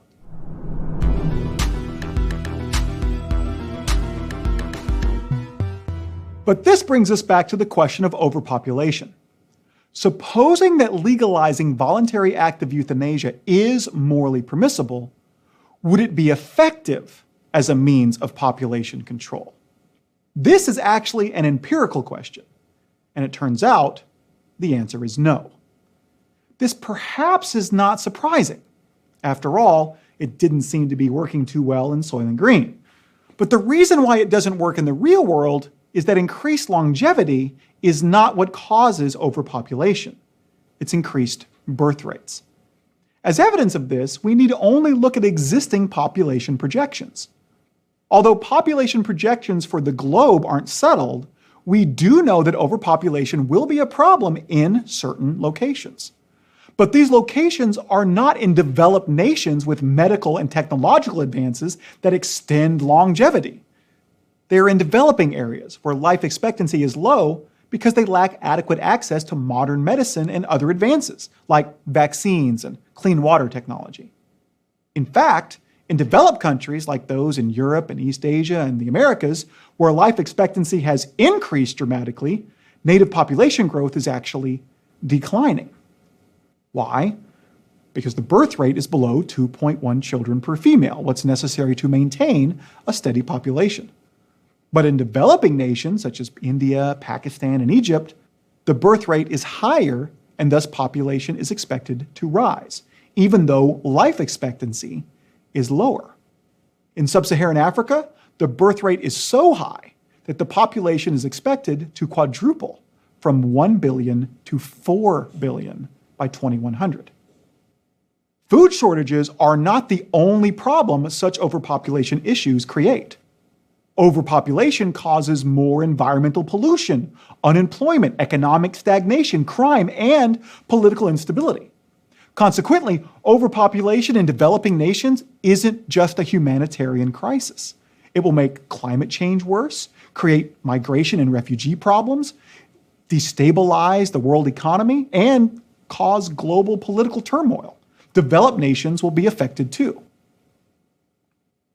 But as Garrett Hardin pointed out in his famous 1968 essay on overpopulation, The Tragedy of the Commons, we cannot assume that the problem will be solved by a laissez-faire approach, where individuals acting in their own self-interest will magically work out for the common good. Just like with the environment, leaving everyone free to act in their own short-term self-interest, in this case, not interfering with people's reproductive habits, will work against the common good in the long run. Developed nations, therefore, seem to be morally obligated to try to curtail overpopulation in developing nations. But in doing so, they must be very careful.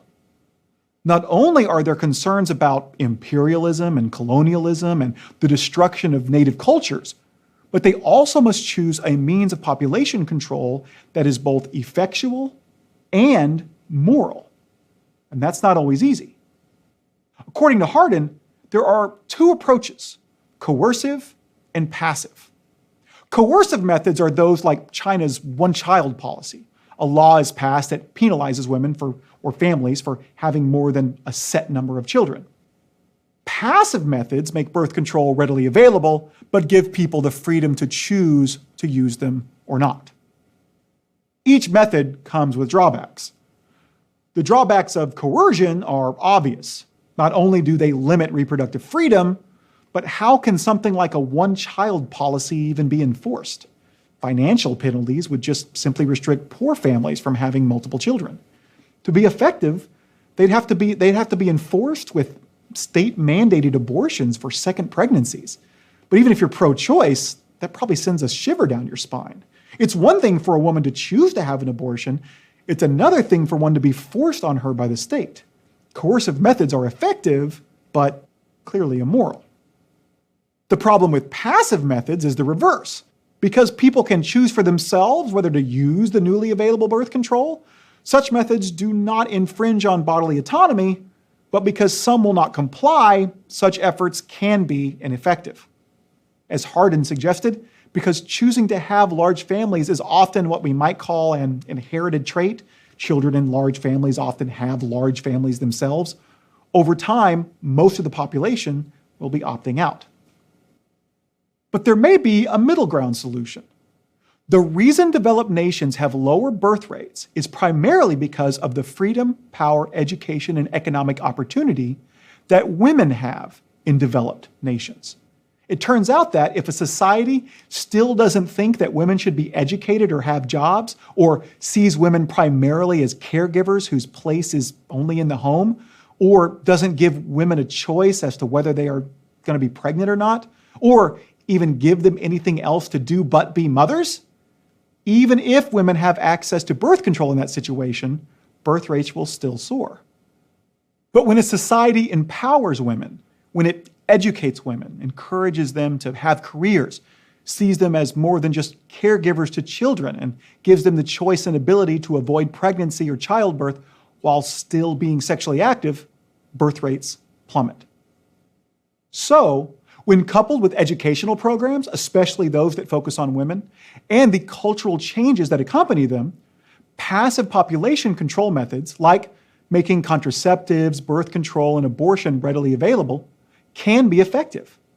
Indeed, research actually shows the more power a society's women have, the more socially and economically advanced it will be. Now, to be clear, we shouldn't get too high and mighty about how much we empower women in the West. In America, for example, there is still a large gender wage gap. Opportunities for many jobs are gender restricted. We've passed laws allowing companies to deny their female employees insurance coverage for their birth control, and we've passed laws restricting access to abortion, like the Texas law that applied unnecessary hospital standards to abortion clinics, which led to half the clinics in Texas closing before the law was overturned by the Supreme Court in 2016. But needless to say, this raises its own set of issues. Such birth control methods, especially abortion, are controversial. Even in developed nations, many don't want any government spending on encouraging women to have abortions. And that'd be true even if the nation were on the verge of starvation due to overpopulation. In the Mark of Gideon, when Kirk suggests that the Gideonites should solve their overpopulation problem with contraceptives and birth control, Ambassador Hoden replies, "The people of Gideon have always believed that life is sacred, that the love of life is the greatest gift. That is the one unshakable truth of Gideon. We are incapable of destroying or interfering with the creation of that which we love so deeply. Life in every form, from fetus to developed being. It is against our tradition, against our very nature. We simply could not do it." They are, however, as Kirk points out, perfectly willing to ask their children to euthanize themselves. That's just how opposed to some forms of birth control people can be, even in the real world. In 2009, in response to an effort in Africa to stem the tide of the AIDS epidemic with condom use, Pope Benedict, because of the Catholic Church's opposition to contraceptives, not abortion, just contraceptives, Pope Benedict said that condoms would actually make the problem worse. With this in mind, I'd like to turn to the issue of reproductive ethics. In the next lecture, we'll talk about abortion and other issues related to reproduction. And to aid us in our discussion, I'd like you to go watch a movie called Gattaca. As you do, ask yourself whether you would want to live in such a world if you didn't know who you would be. Enjoy.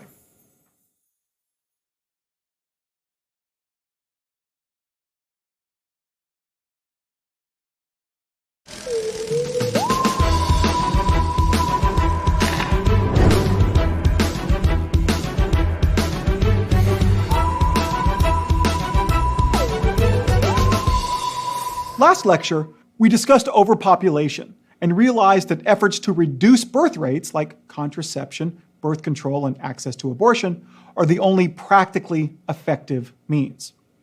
Now, contraceptives aren't that controversial in the real world, and neither is birth control, although there has been some legal wrangling over birth control coverage in health insurance programs provided by companies owned by conservative Christians like Hobby Lobby. What is more controversial, of course, is the morality of abortion. And it's that topic I'd like to briefly address. Now, in no way do I mean to settle this controversial issue. In fact, I'm not even going to take a position. But there are a few points that academics on both sides make that are important to fully understanding the issue, and that'll be important later when we're considering other issues. So let's review those points now. First, academics generally agree that there is no way to determine scientifically or philosophically when personhood begins. One could say it's when fertilization is complete, when you have a cell, a zygote, with a new unique genome. But A, that's just an assumption. And B, that's technically true of cancer cells. They have unique genomes, but we wouldn't call them persons. And C, most of the material in the zygote will end up being the placenta, and no one thinks the placenta is a person. You might argue personhood begins when God puts a soul into the fetus. But, as we've discussed earlier in the course, we can't even establish scientifically or philosophically that adult humans have souls. Indeed, most scientists and philosophers reject the notion, so that's another dead end. Maybe personhood begins when mental activity begins, but A, the brain activity of a fetus increases gradually. There is no definite point at which it begins. And B, not all parts of the brain produce consciousness, and we don't fully understand how it's produced. So there's no way to know when a brain's activity has become sophisticated enough to produce a mind. It could even be after birth. In Philip K. Dick's sci-fi story, The Pre-Persons, children are considered non-persons and thus abortable until they prove they have a mind by learning algebra.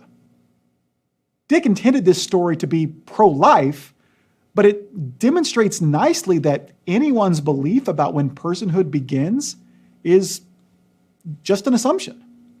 And this brings me to my second point. The most famous academic papers on abortion refrain from basing their argument on fetal personhood because they see it as irrelevant. Take the pro-life philosopher Don Marquis. He argues that even if a fetus is not a person, abortion is still immoral. Why? Because, he argues, what primarily makes an act of killing wrong is not that you're ending a person's life. It's the fact that you're preventing the occurrence of future experiences like your own, that would have occurred had you not acted. Abortion is wrong, Marquis argues, because even if a fetus isn't a person, it would have a future like ours. As evidence of this, suppose you heard a news story about a fatal accident involving a bus filled with elderly tourists. You would, of course, think this is a horrendous moral tragedy. But suppose you later learn the bus was actually filled with first graders. Your moral reaction changes, right? That is a much worse tragedy. But why? Both the elderly and children are persons, right? Marquis argues that we react this way because the children had more of their future ahead of them. The death of a young child prevents the occurrence of far more future experiences than the death of an elderly person. Do not misunderstand Marquis. The death of any person is tragic, but the elderly persons had lived most of their lives. The children had not. When it comes to the morality of killing, what matters most is how many quality future experiences were never had. Because preventing the occurrence of a future like ours is the primary thing that makes killing wrong, the fact that an abortion prevents the occurrence of a future like ours entails that abortion is morally wrong. According to Marquis, because a fetus still has a future like ours, whether a fetus is a person or not is completely irrelevant to the abortion debate.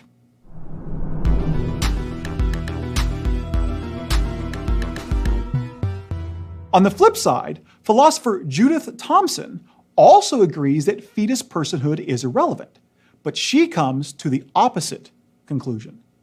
Thomson grants, for the sake of argument, that a fetus is a person right from the moment of fertilization. So abortion is an act of killing.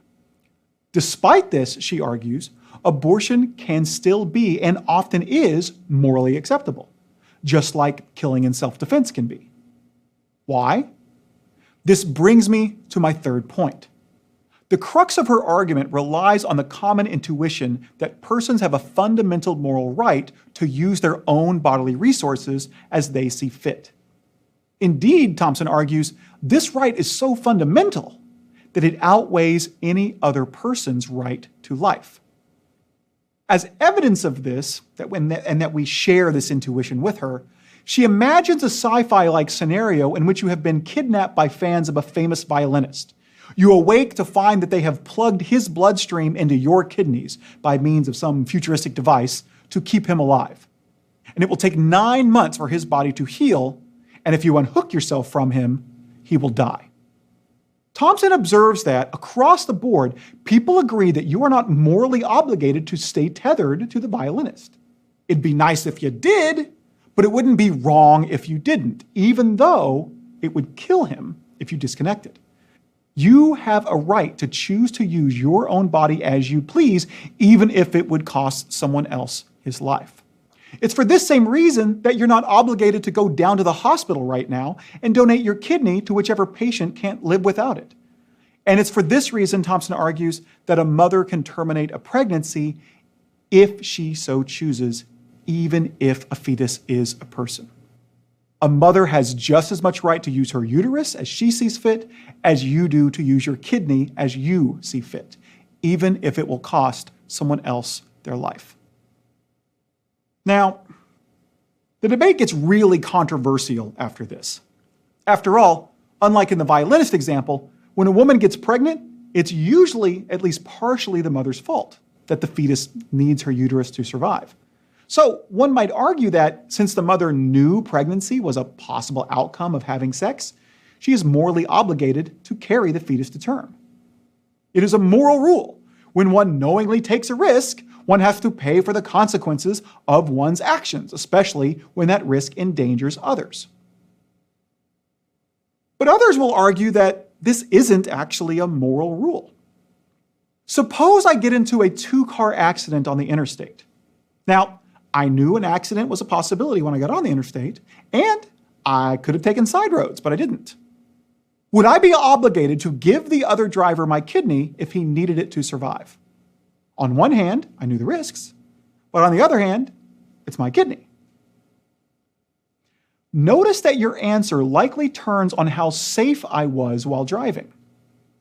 Was I going 20 over the speed limit and weaving in and out of traffic? Then yeah, I probably do owe my kidney. I was being reckless. Was I driving the speed limit in the right lane with my hands at 10 and 2? Then I probably don't, because I was being careful. So is having sex more like driving recklessly, something for which one should have to pay the consequences? Or is it more like driving responsibly, something one should be able to do without giving up their rights in case of an accident? I'm going to leave the issue there, but I would like to observe that one's answer to that last question likely boils down to one's views about the morality of sex. So instead of being generated by different assumptions about whether a fetus is a person, maybe the widely divergent answers on the abortion question come from different assumptions about the morality of sex.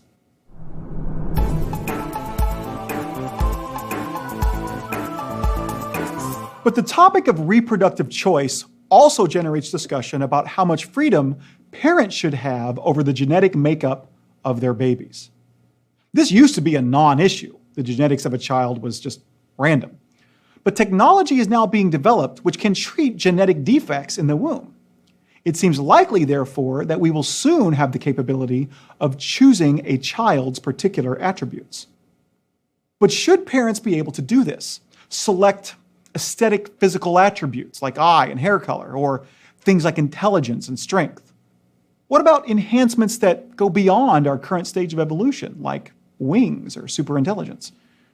This possibility raises a host of philosophical issues and consequences to consider. And that's why I ask you to watch Gattaca. Gattaca is set in a world in which gene manipulation is common. When parents decide to have children, they often do so with the help of a geneticist. Diseases are weeded out, the parents' best attributes are selected, and anything else the parents want can be ordered. One can even design a baby with a specific purpose in mind, say, to be the best swimmer or to be an astronaut. Children produced in this way are called valids. Some parents, however, choose to reproduce naturally, letting their child's genetic code be set at random. Society is arranged so these invalids are condemned to menial jobs. Only valids have access to certain positions like professional employment, and background checks are constantly performed to make sure that everyone is in their proper place. The story of Gattaca follows Vincent, an invalid working as a janitor at the Gattaca Aerospace Corporation. At birth, his genetic code made him highly likely to be subject to many disorders, and he has an expected lifespan of only 30.2 years. He nevertheless dreams of being an astronaut. He uses the genetic material of a valid named Jerome to pass himself off as a valid, and through his own efforts, he earns a spot as a navigator on a mission to Saturn's moon Titan. Through a series of events, the deception is almost exposed, but the background checker ends up just kind of looking the other way, and the movie ends with Vincent blasting off on his mission to Titan. The moral of the story seems to be that you shouldn't let the expectations of others determine what you think you can do. Taken generally, that seems fine. But given that in Gattaca it's genetics that are setting the limits, it's kind of hard to take the moral seriously. I'm not saying genetic determinism, which suggests that your genetic makeup determines everything about you, is right. That was disproven in studies by David Resnick and Daniel Voorhees. As we've discussed, environment plays a role too. But our genetics do set limits. If Vince's genetics have given him a congenital heart defect, his heart is going to give out on the way to Titan, and he's going to die. And no amount of hard work and determination will change that fact. Still, Gattaca raises serious concerns about the development of genetic engineering technology that would allow for designer babies. Concerns that should be taken seriously, given that Gattaca was #1 on NASA's list of most plausible sci-fi films. One common worry is that creating designer babies would be immoral because it's unnatural. But such arguments fallaciously rely on what philosopher Daniel McGuire calls the biologism fallacy, the fallacious effort to wring a moral mandate out of raw biological facts. As we've seen, it's also called the appeal to nature fallacy, and we've discussed it before. Something being natural does not make it moral, and being unnatural doesn't make something immoral. As philosopher Alan Verhey would undoubtedly point out at this point, others would object by suggesting that making designer babies is playing God. But as we saw last lecture, it's difficult to make such arguments stick without also objecting to almost everything else a doctor does.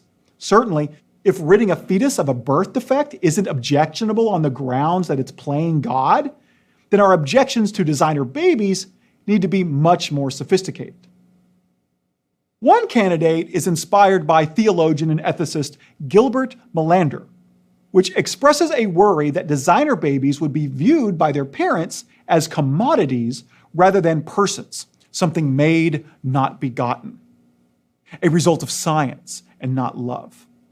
As such, their parents may regard them as property and treat them accordingly. But such worries seem to be overblown.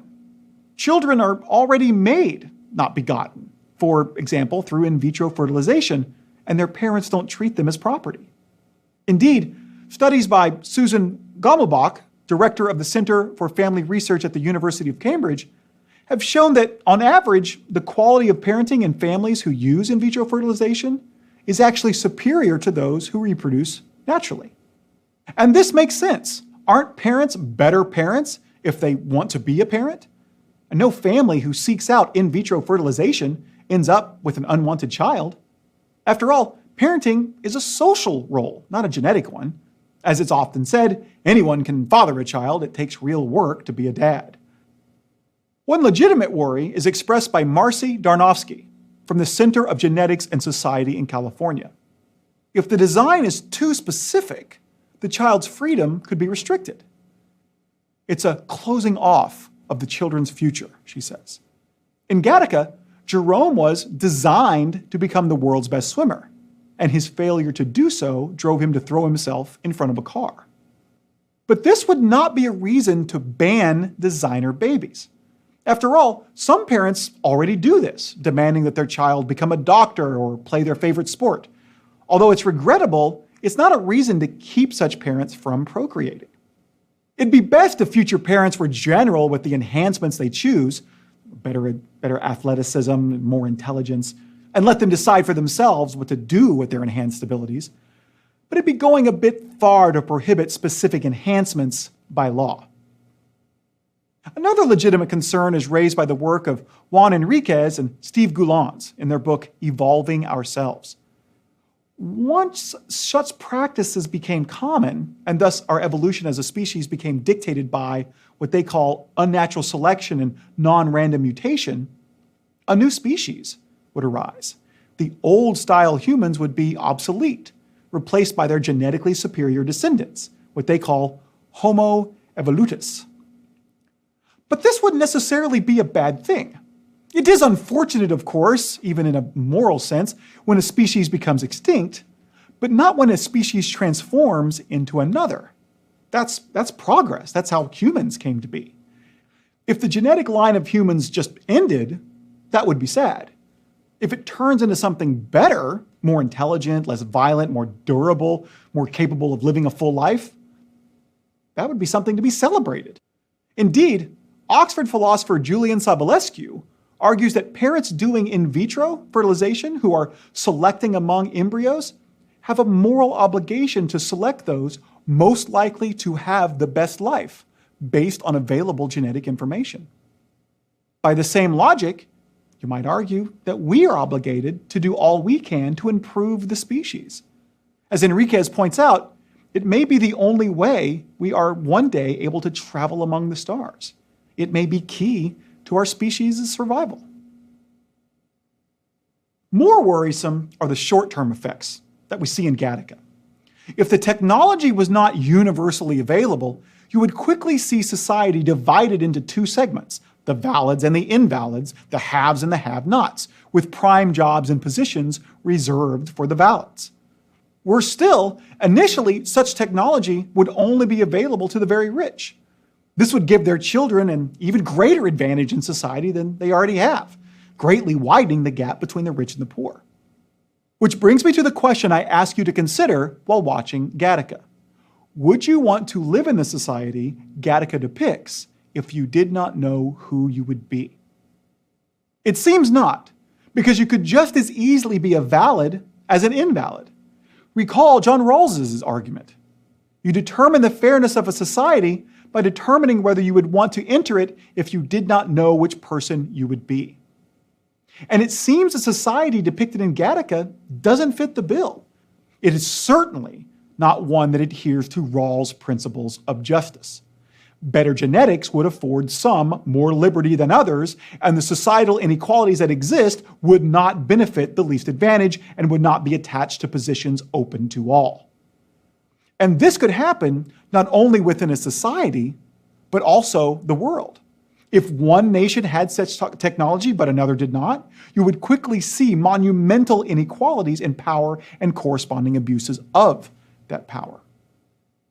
To avoid this inequality, such technology would have to be open to all. But accomplishing this might be impossible. Technology is always expensive before it becomes cheaper and widely available. By that time, however, it'd probably be too late to undo the consequences. The rich would have too much of a head start. Government regulation would seem to be necessary from the beginning if we were to avoid a worldwide situation that Rawls would undoubtedly call monumentally unjust and unfair.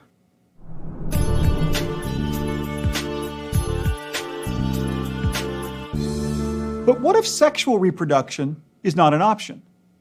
Let's turn next to the issue of cloning, the process of taking the genetic material of one being and creating another with exactly the same genetic makeup.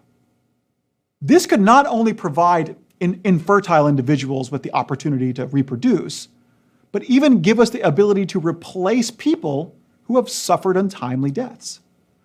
Most people currently think that cloning should be illegal, but should it? To explore the issue, let's talk about the TV show Orphan Black. The series opens with a troubled woman, Sarah, witnessing the suicide of another woman, Beth, who looks suspiciously like her. She steals Beth's identity, only to eventually learn that Beth is not the only woman who looks like her. There's also Allison, Cosima, and Helena. Together, they realize they're clones and set out to find the who, what, and why of their existence. In the process, they meet even more clones, almost 20 in all, including Rachel, an executive in the company that produced them. It's a remarkable show, with the same actress, Tatiana Maslany, playing every clone. The reason I selected Orphan Black is that it fights a common misconception about clones that is usually perpetuated by science fiction. Usually clones are depicted as carbon copies who look, behave, and even have the same memories as the original. All the copies of Michael Keaton in Multiplicity, for example, not only all act alike, except for the dumb one that's got a genetic defect, but it's almost as if they are all numerically identical to Michael Keaton's character Doug, as if Doug can be in multiple places at once. But this simply isn't what would happen. Although the clones would look the same, because physical characteristics are determined by genetics, they would each individually be their own person, be their own individual. Not only would they be numerically distinct, but their behavior and even their personalities would be completely different. Why? Because the different environments to which they are exposed would shape them all differently. Even if they grew up in the same household, they would not be carbon copies of each other any more than two genetic twins are. In fact, that's all clones really are, artificially produced twins. Orphan Black demonstrates this nicely. Sarah, Allison, Helena, and Rachel's different environments made them very different people. Sarah is a brave and daring recluse. Allison is a soccer mom who doesn't like taking risks. Cosima is a scientific genius. Helena is a freaking nutbar. Rachel is a calculating bitch. Thinking clones would all act the same commits the genetic determinism mistake I mentioned earlier. Your genes do not determine everything about you. And this shows the folly of trying to replace an individual with their clone after they have suffered an untimely death. Another mistake also promoted in sci-fi is thinking that clones would be non-persons, disposable entities without souls, which can be mistreated or used without moral regard. Think of how the clone troopers in the Star Wars prequels are seen to be just as disposable and soulless as the robots that they are fighting. Or think of the clones in The Island or Never Let Me Go, which are grown by natural-born humans for the potential use of their organs. In Never Let Me Go, the excuse that they don't have a soul is directly cited as the reason that they are treated with such little regard. But such a view is completely inaccurate. Indeed, that's likely the moral of those stories. The view seems to be rooted in a sentiment expressed by Agent K in Blade Runner 2049. To be born is to have a soul. In the Blade Runner universe, replicants are biological beings that are created artificially. They aren't clones, but they are made of genetic material just as humans are.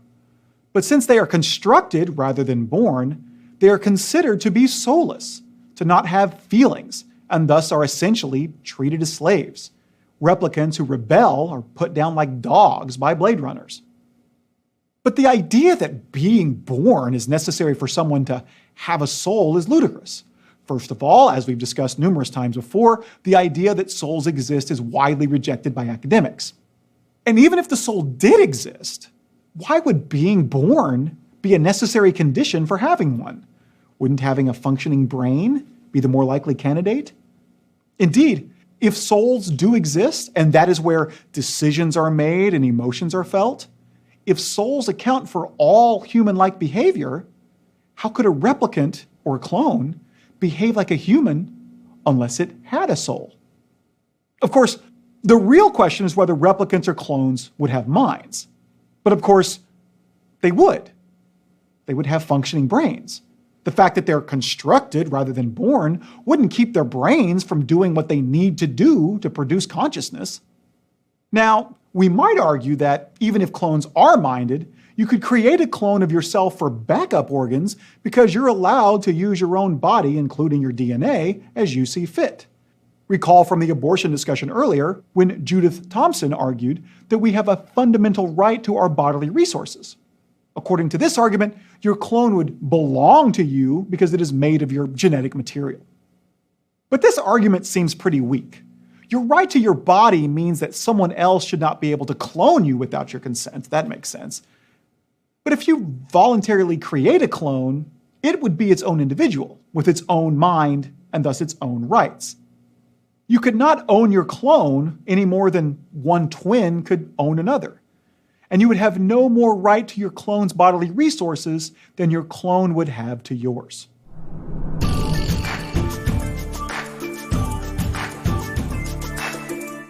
But the question remains, why should cloning be illegal? The most commonly given rationale against the existence of clones is the sophomoric "it's not natural" argument, which commits a fallacy we have already seen many times. One might also worry that clones would be treated badly by society because people would treat them as if they are property, as if they are soulless, even though they are not. After all, people are not exactly open to changing their behavior in light of philosophical arguments and scientific evidence. But this is not a reason to legally restrict cloning. People used to argue against mixed-race marriages because of how society would treat mixed-race children, but the fact that society would mistreat them was evidence that society should change, not for the passage of laws. The real worry is that, even given that monkeys, primates, have been cloned by the Chinese, human cloning technology is not yet far enough along. Attempts to do it would likely end in miscarriage, stillbirths, or birth defects. And that is a good reason to legally ban attempts to plant cloned embryos into fertile women at our present stage of development. But that is not a reason to ban the further development of such technology so that one day clones could be reliably implanted and born healthily. For the argument that we should also ban cloning research, we have to dig a bit deeper. And when we do, the issue of zygote personhood becomes relevant. To develop such technology would require much trial and error, and that would require the creation and destruction of millions of zygotes. But if zygotes are persons, that means such research would cost millions of human lives. And although the research may one day benefit many more, as David Weldon from the Center for Bioethics and Human Dignity argues, invoking Immanuel Kant, it is unethical to view a human being, regardless of its age, as a means to an end. But there are major problems with this argument. First, as we discussed earlier, it is impossible to establish that zygotes actually are persons. And you can't use Marquis's future like ours argument because, until it's implanted, a cloned zygote would not have a future like ours. So the argument essentially rests on a religious assumption, and religious assumptions are not a legitimate basis for law. Second, by this logic, research into in vitro fertilization was immoral. In fact, in vitro fertilization itself is immoral because it usually involves discarding zygotes. Yet most people do not morally object to such procedures.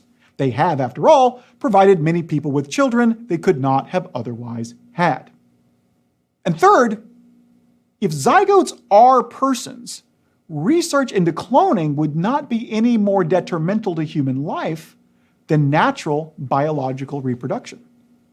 Why? Because at most, only 20% of zygotes created naturally result in live births. The rest either never implant in the uterus or fail to develop once implanted. If zygotes are persons, 80% of all persons who have ever lived were snuffed out by the natural process of sexual reproduction. And that's without the use of birth control pills. In fact, some birth control pills do not prevent the formation of zygotes or their implantation. They just ensure that implantation does not change the hormonal balance that causes the lining of the uterus to be shed. If cloning research is dreadfully immoral because it disposes of zygotes, so is a lot of birth control. And while some might be comfortable with that conclusion, most cannot be without being hypocritical. So, you should now have a much better idea of the moral issues that abortion, designer babies, and cloning raise. Now, this entire discussion was predicated by a worry about overpopulation. But what if the reverse happened? What if we began worrying about the survival of the human race because human fertility declined? What solutions would we turn to then? And what moral questions would they raise? To consider this, I want you to familiarize yourself with The Handmaid's Tale. Now, I'd love for you to watch the entire first season of the Hulu series. It is fantastic, but it's also 10 hours long. You could also watch the movie from the 90s, and that'd be fine, but the movie itself is not all that great. You could also read the book. But if you don't have the time, just go look it up on Wikipedia and familiarize yourself with the setting, the plot, and the characters. That should be good enough. I'll meet you right back here when you're done.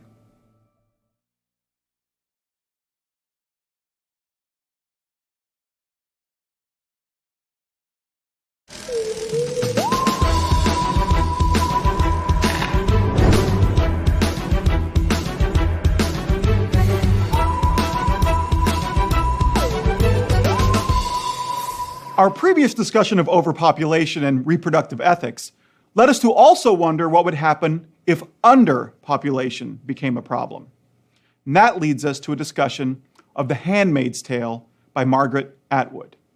The Handmaid's Tale takes place in an unspecified future time when infertility is sweeping across the world and Puritan fundamentalism has resurfaced.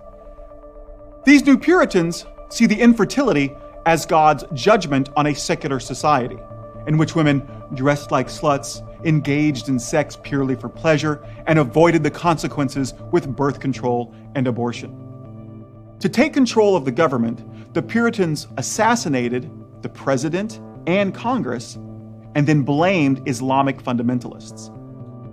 This enabled them to suspend the Constitution, establish martial law, and eventually institute a Christian theocratic government known as the Republic of Gilead, in which women are denied the right to own property, have money, maintain a job, even to read.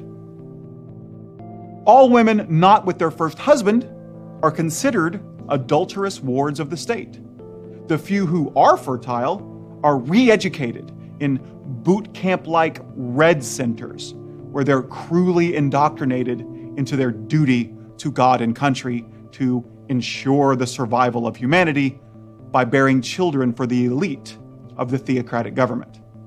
Upon graduation, these handmaids are forced to wear red habits and white bonnets to indicate their status. The Handmaid's Tale is the story of one such woman, whose name revealed in the Hulu series is June. As the second wife of a man named Luke, with whom she had a child, June is the perfect example of what Gilead is looking for. Captured upon trying to flee to Canada, her child and husband are taken from her and she's sent to a red center, and then to serve as a handmaid for a commander in the Republic named Fred. Because she now belongs to Fred, she is simply known as Offred of Fred. Her main duty is to conceive a child, which she must attempt to do in a horrific ceremony where she lays between the legs of Fred's wife, Serena Joy, while the commander tries to impregnate her. To justify the ceremony, commanders quote scripture before it begins, Genesis 30, where Jacob's barren wife Rachel offers up her handmaid, Bilhah, so that Rachel may also have children by her. The act is for procreation only. Offred's red habit is merely lifted, and she still wears the bonnet. The Handmaid's Tale does not involve, as Atwood put it, any technology not already available. No imaginary gizmos, no imaginary laws. Still, people point to it and call it science fiction because it's set in a dystopian future, much like we see in 1984 and Brave New World. Interestingly, however, it also does not involve any imaginary atrocities. Atwood did not, quote, put any events into the book that had not already happened in what James Joyce called the nightmare of history. Governments have been toppled, and women have been treated in exactly the ways it describes. One of the motivations for the novel comes from Atwood growing up during World War II and learning, as she put it, it can't happen here, can't be depended on. Anything can happen anywhere given the right circumstances.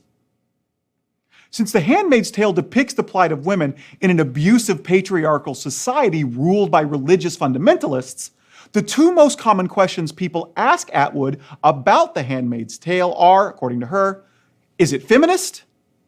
And is it anti-religious? I'd like to talk about each of these questions in turn. First, does The Handmaid's Tale promote feminism? Atwood herself is very careful in her answer. If you mean an ideological tract in which all women are angels and or so victimized they are incapable of moral choice, no. If you mean a novel in which women are human beings with all the variety of character and behavior that implies, and are also interesting and important and what happens to them is crucial to the theme, structure, and plot of the book, then yes. In that it aims to carefully clarify its definitions, this answer is very philosophical. But while it illuminates what Atwood thinks of her own work, since we don't rely on authorial intent to determine a work's meaning, it doesn't answer the question. So let's examine some accepted philosophical definitions of feminism and determine whether we can see their ideals being endorsed in The Handmaid's Tale. Simply put, feminism is the idea that women are of equal value to and deserve all the same rights as men. Sexism should end, and women deserve justice for the ways they have been wronged. But what exactly all that means is debatable. It is widely acknowledged that, although debates about women's rights have been around for a long time, in the US, philosophically and historically, feminism has come in three movements or waves.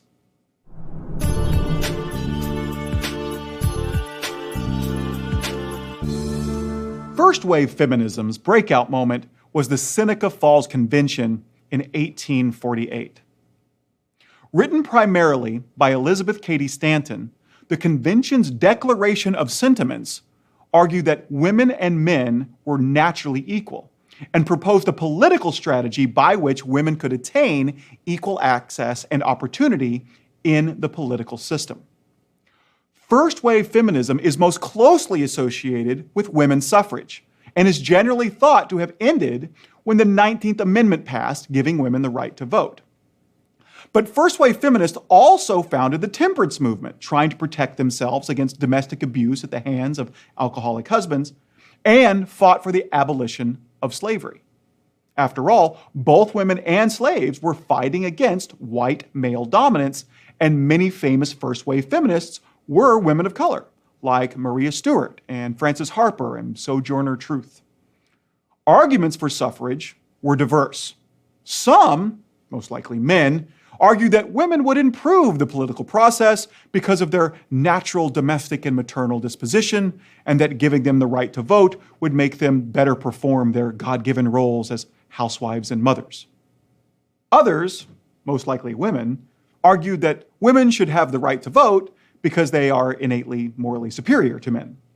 But the argument that seemed to win the day was that despite their biological differences, men and women were equal as human beings, both in their worth and value, and thus deserved equal political rights.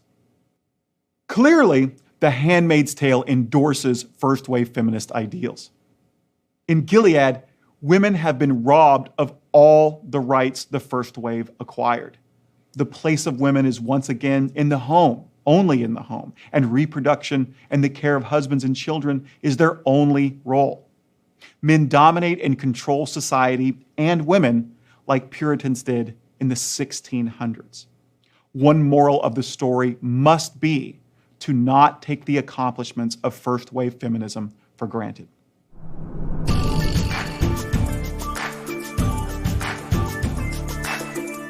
By the 1960s, however, it became clear that voting rights weren't enough to secure the equalities the first wave wanted.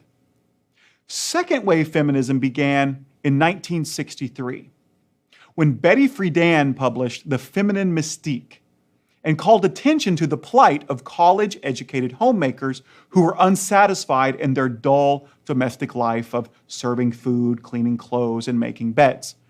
Not only were they bored, they felt they had no identity. Friedan called for them to find fulfillment in the workforce, and an entire generation responded. But the movement quickly expanded. The women's liberation movement fought for equal reproductive, sexual property, and divorce rights. Soon to follow were Roe v. Wade, legal changes to property and divorce laws, altered sexual expectations, and oral contraceptives, which allowed women to pursue education and employment without worrying about pregnancy or allowing others to decide the purpose of their sexual activities. The question of whether The Handmaid's Tale endorses second-wave feminism does not have a straightforward answer. In some respects, it clearly does. For example, second-wave feminists became famous for their protests of the Miss America pageant in the late 60s. They likened the pageant to a cattle parade where women are treated like slabs of meat, sexual objects instead of human beings.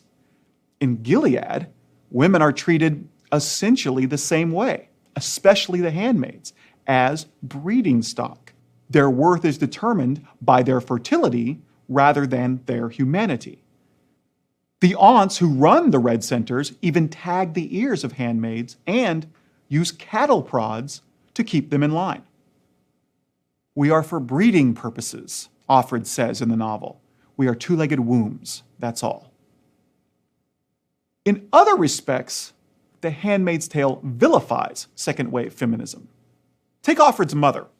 She clearly is a second-waver. She appears in old footage of protests for abortion rights and complains that her daughter is not thankful for what the second wave accomplished. "You don't know what we had to go through just to get you where you are," she says, standing in Offred's kitchen. "Look at Luke slicing up the carrots. Don't you know how many women's lives, how many women's bodies the tanks had to roll over just to get that far?"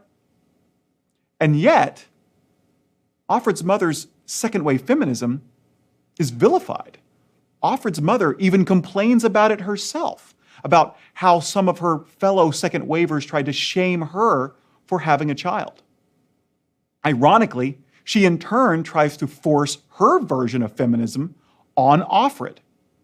"She expected me to vindicate her life," Offred says, "but I didn't want to live my life on her terms. I didn't want to be the model offspring, the incarnation of her ideas." In one troubling event, when Offred was young, her mother lied to her, saying they were going to the park to feed the ducks, when she was really meeting up with her second-wave feminist friends to burn pornographic magazines. This last detail is significant because some second-wavers, like Paige Mellish, who founded Feminists Fighting Pornography, advocated for legal restrictions on pornography because of how it objectifies women. As Gloria Steinem put it, "A woman reading a Playboy feels a little like a Jew reading a Nazi manual." Indeed, some second-wavers called for women to discard anything that might encourage their objectification. Susan Brownmiller argued against the use of makeup, keeping up with fashion, and even women's magazines. Since all these things, pornography, fashionable clothes, women's magazines, makeup, and even hand lotion, are illegal in Gilead, they even burned pornographic magazines, one might be tempted to see the evil Gilead as a second-waver's paradise. Indeed, the aunts who run the Red Centers could be seen as representations of how many came to unfairly depict second-wave feminists. butch, hardline, unattractive older women who deplore feminine sexuality, couldn't get a man if they wanted, but don't because they deplore men and think that sex with men is only useful for procreation. As the aunts make clear, the ritual is only performed once a month on days when the handmaid is fertile. And the only reason they don't recommend artificial insemination instead is because there is no biblical precedent for it. Offred's mother herself echoes this sentiment. I don't want a man around, she says. What use are they except for 10 seconds worth of half babies? A man is just a woman's strategy for making other women. But the temptation to think of Gilead as a second waver's paradise is ill-founded. Not only does Gilead stand contrary to the central tenets of gender equality championed by second wave feminism, but the anti-porn, anti-sex, anti-man movement represented only the left-wing fringe of the second wave movement. So it'd be a mistake to identify the entire movement with the, as Atwood puts it, phase of feminism when you weren't supposed to wear frocks and lipstick. Indeed, this seems to be why Atwood avoids the term feminism to describe her work. As she admitted to Rebecca Mead in The New Yorker, it was women calling themselves feminists who labeled Atwood a traitor to her sex for wearing lipstick and dresses. And although the aunts, who undoubtedly are the story's villains, may look and behave somewhat like such women, we must also remember that part of the point of the story is to demonstrate how patriarchy can strip women of power so severely that they turn on each other. Indeed, that's probably what Atwood thinks made second-wave feminists fight among themselves. In reality, many second-wave feminists, like Ellen Willis, were pro-sex and argued against anti-porn feminists, not the least of which because they, like the aunts, were siding with the religious right in their slut-shaming and war against recreational sex. Although some second-wavers, such as Kate Millett, did call for feminists to reject men and choose lesbianism, the picture of all feminists as militant lesbians who hate men is largely a production of the imagination of the right, like Rush Limbaugh, who popularized the term feminazi. Offred herself clearly doesn't fall into this category. After Serena Joy arranges for the family's driver, Nick, to try to impregnate Offred because the commander is likely sterile, Offred continues to return to Nick's room for sexual encounters. Historically, second-wave feminism might have also ended with the passage of an amendment to the Constitution.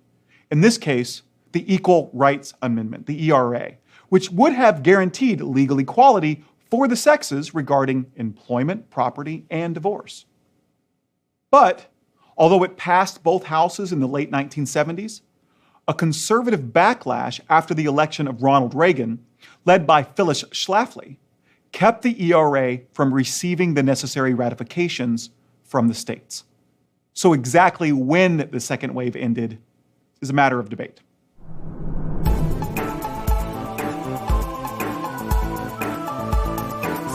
To what extent The Handmaid's Tale aligns with third-wave feminism is difficult to pin down, because third-wave feminism itself is difficult to pin down. Arguably, it came into existence with Naomi Wolf's The Beauty Myth in 1990.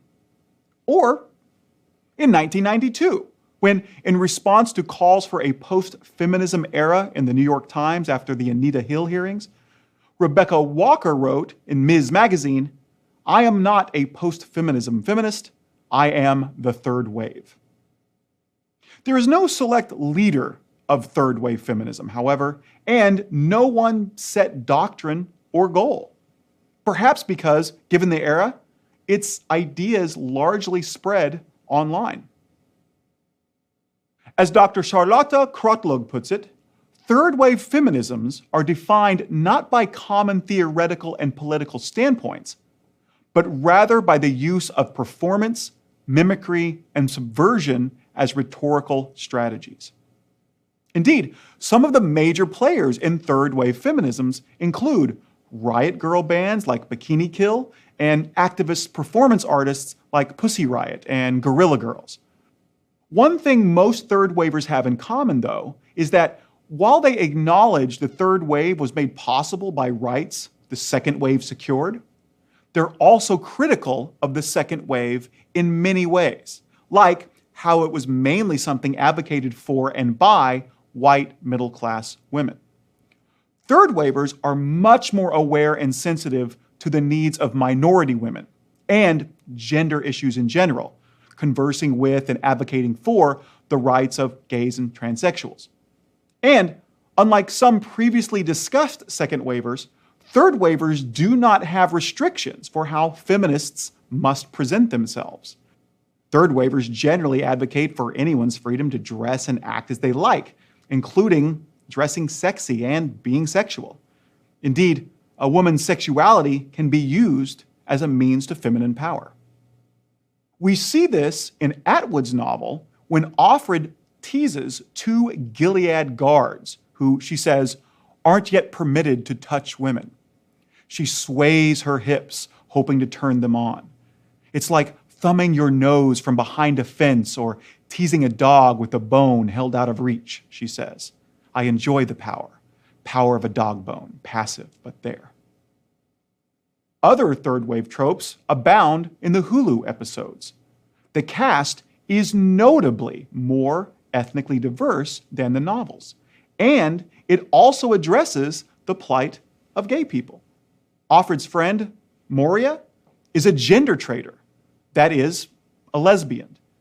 And when Offred's shopping partner, Ovglyn, is identified as a gender traitor too, the regime performs a female circumcision on her and then hangs her lover right in front of her. Third wavers are also notorious for taking what were once derogatory terms used to describe feminists, like bitch and nasty woman, and appropriating them.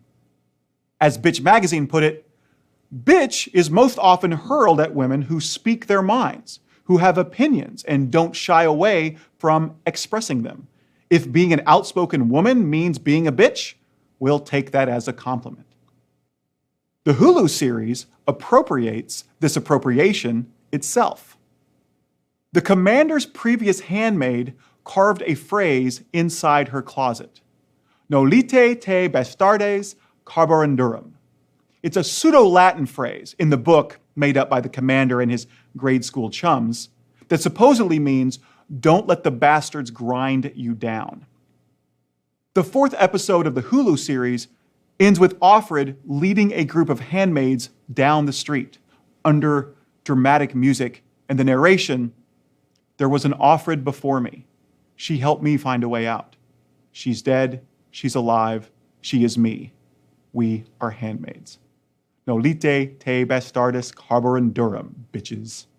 In fact, the cast members of the Hulu series, in refusing to say The Handmaid's Tale is a feminist story at the Tribeca Film Festival, seem to have actually endorsed a third-wave feminist idea. While Elizabeth Moss, who plays Offred, says the show has no political agenda, and Dowd, who plays Aunt Lydia, wants it to inspire people to picket the White House in handmaids' outfits, which they've done, by the way.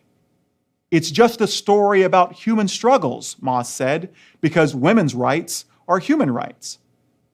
Yet that phrase was a feminist mantra even before Hillary Clinton uttered it in 1995 to the United Nations Fourth World Congress on Women in Beijing. It's almost as if they don't want to tell people what it means for something to be a feminist show, just like third wavers want to avoid telling people what it means to be a feminist.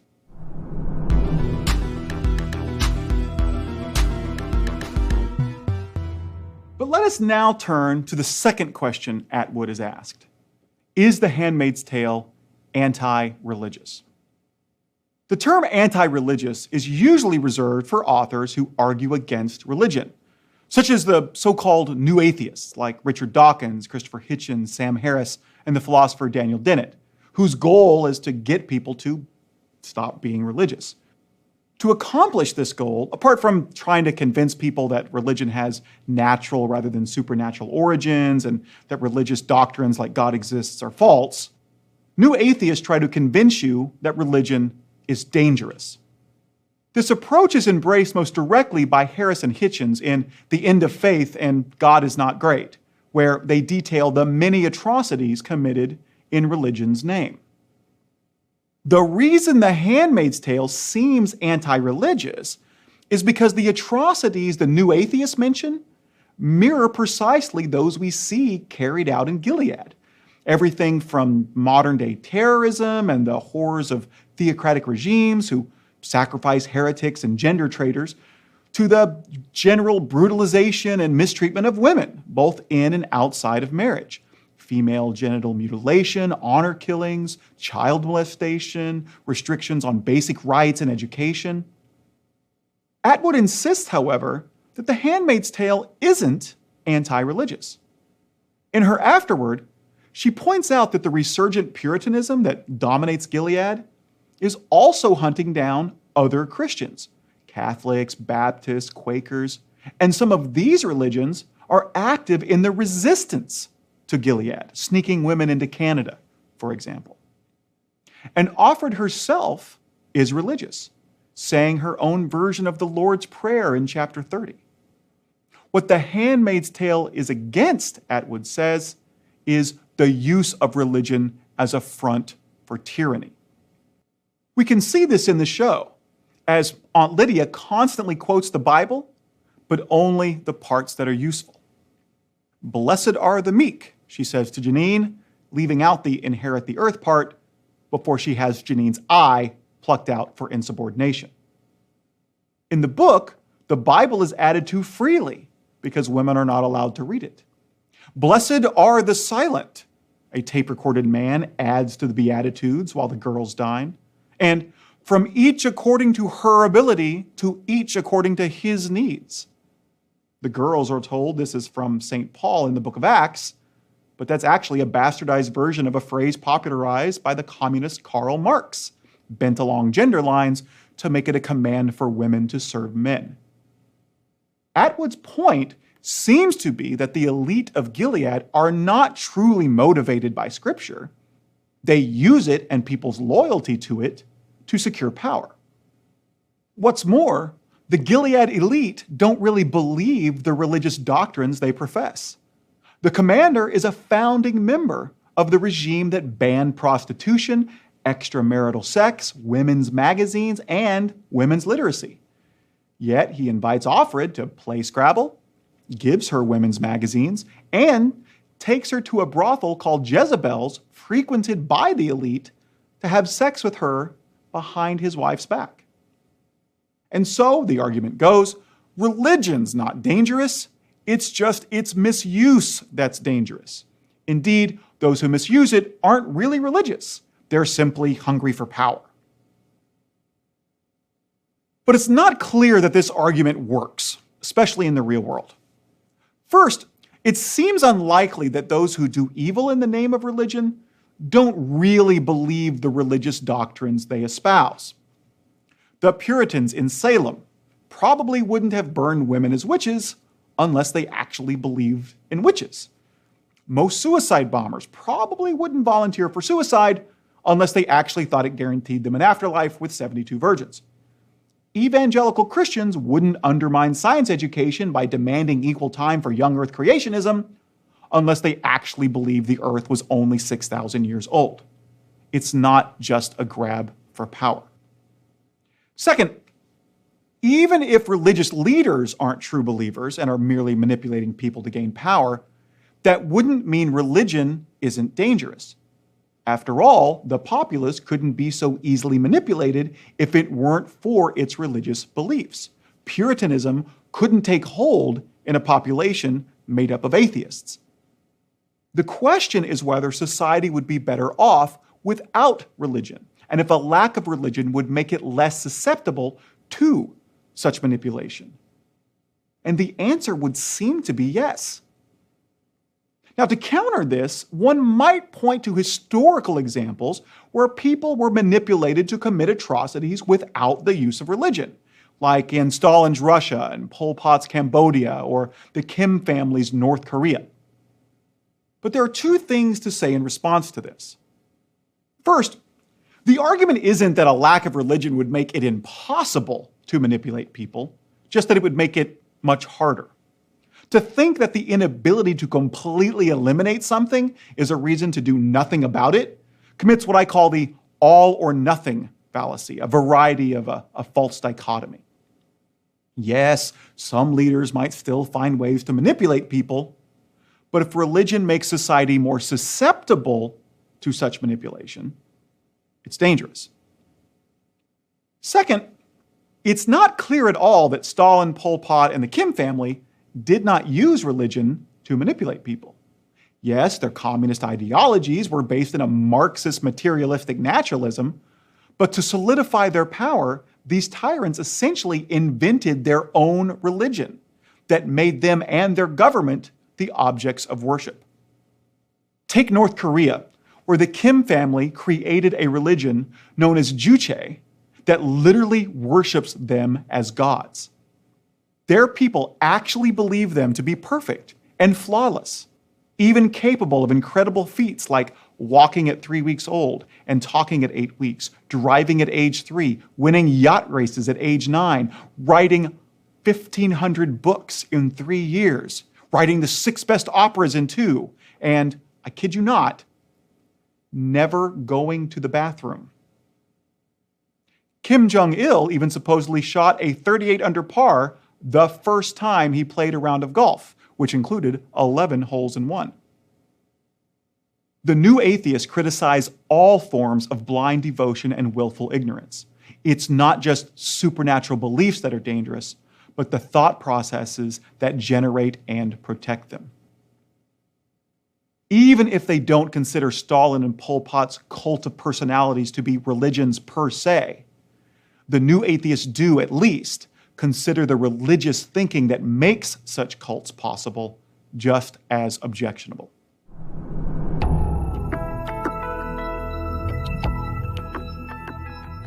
And that brings us back around to feminism. Because what arguably is most dangerous about both religion and secular personality cults is their authoritarianism, their unquestioned devotion to authority. And such devotion not only hinders personal freedom, but authority usually asserts itself by demonizing outsiders, racial minorities, other religions or nationalities, and genders.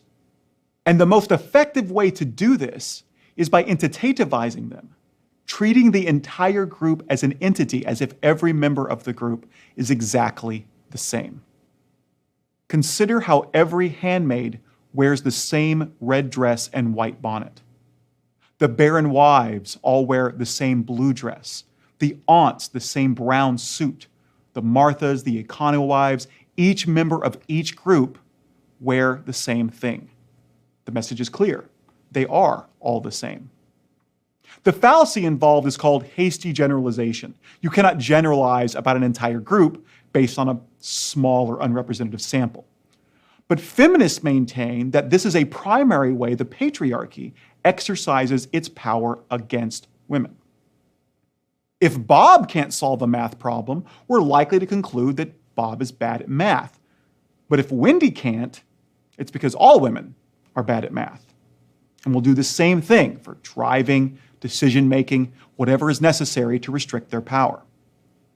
The Handmaid's Tale fights against this by telling us what it is like to be a single member of such a group. And what makes The Handmaid's Tale especially disturbing is that it shows how authoritarianism can take hold even in the absence of an authority figure.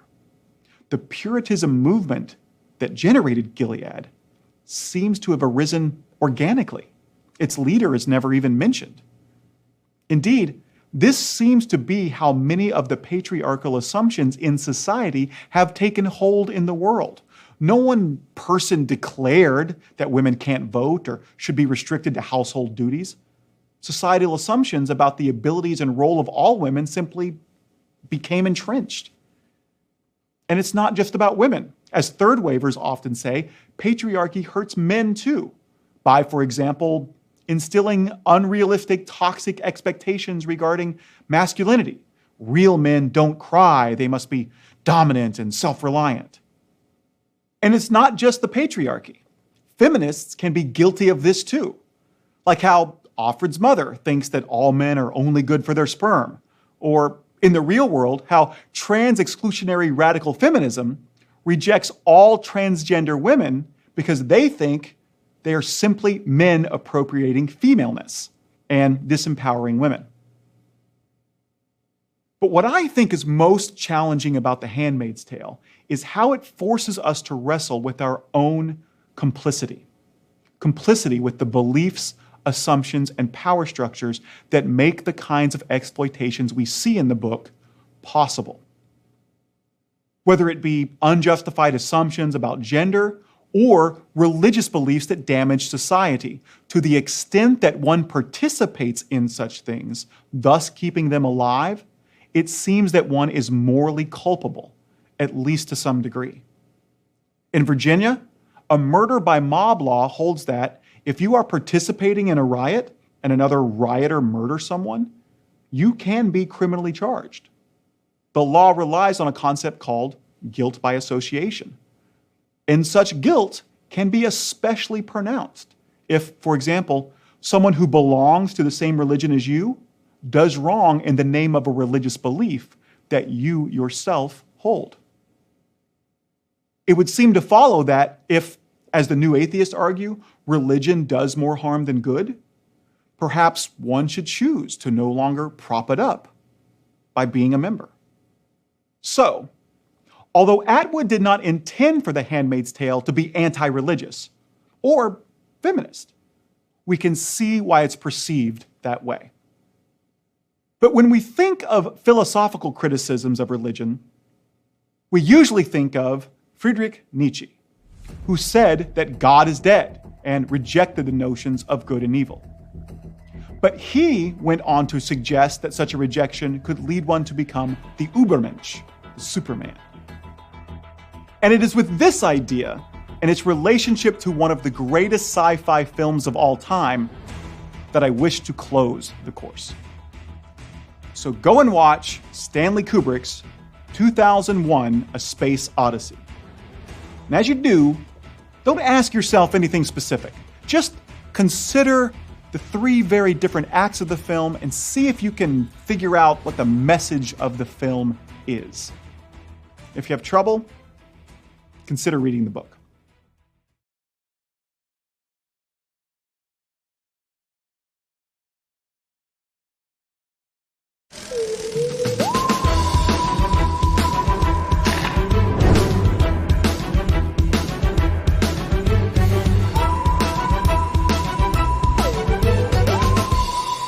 Last lecture's discussion of the dangers of religion led us to the philosopher Friedrich Nietzsche.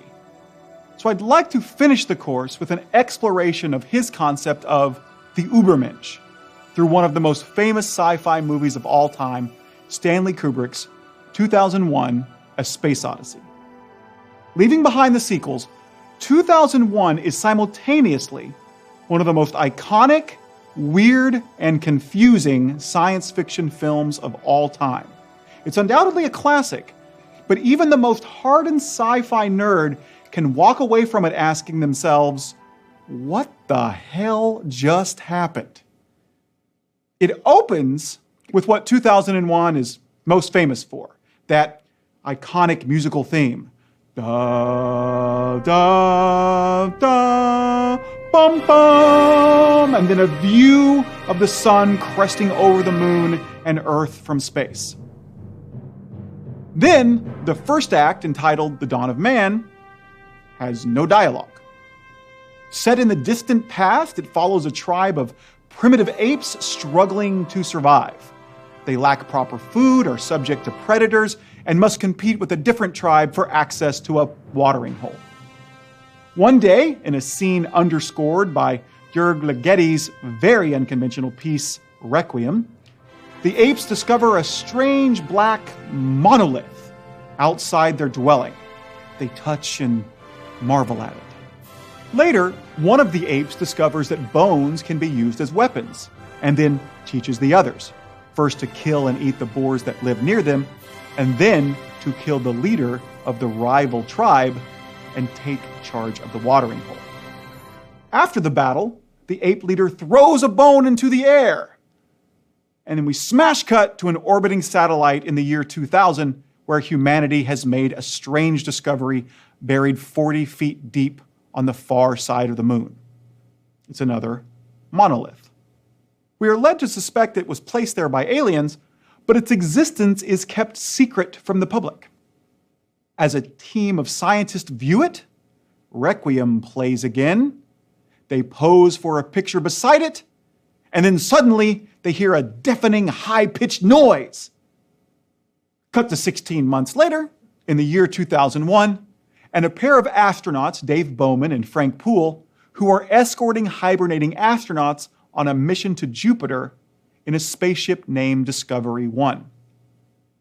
Along the way, the ship's conscious computer, HAL, goes a little wonky and ends up killing Frank and the hibernating astronauts.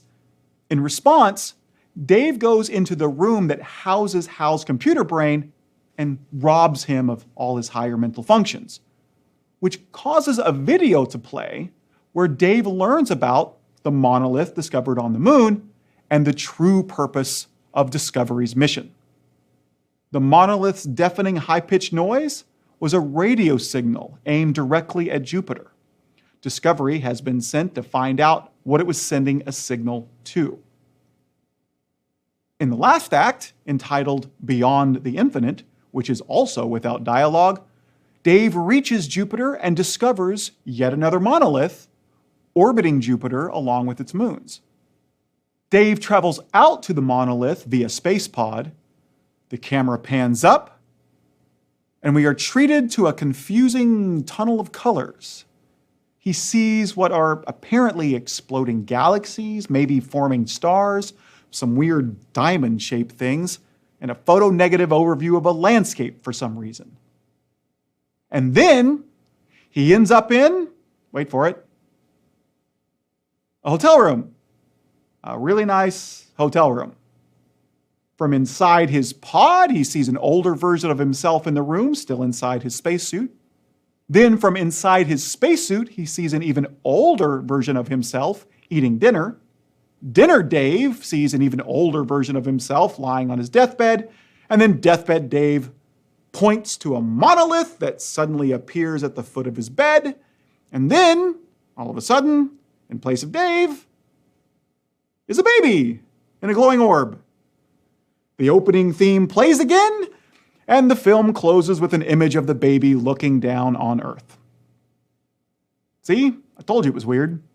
Killer apes, moon monolith, HAL goes nuts, Jupiter, colors, hotel, space baby. And there's only about 40 minutes of dialogue in the 2.5-hour film. What does it all mean? Well, the story is the result of a collaborative effort between science fiction writer Arthur C. Clarke and filmmaker Stanley Kubrick. The initial idea was based on a short story by Clarke entitled The Sentinel, which involved humanity finding an artifact like the monolith on the moon. Kubrick and Clarke wrote the screenplay together, and then Clarke went off to write the novel while Kubrick went and made the movie. And, as it turns out, reading the novel helps the movie make a whole lot more sense. First, the novel spells out very clearly what the monolith does to the apes.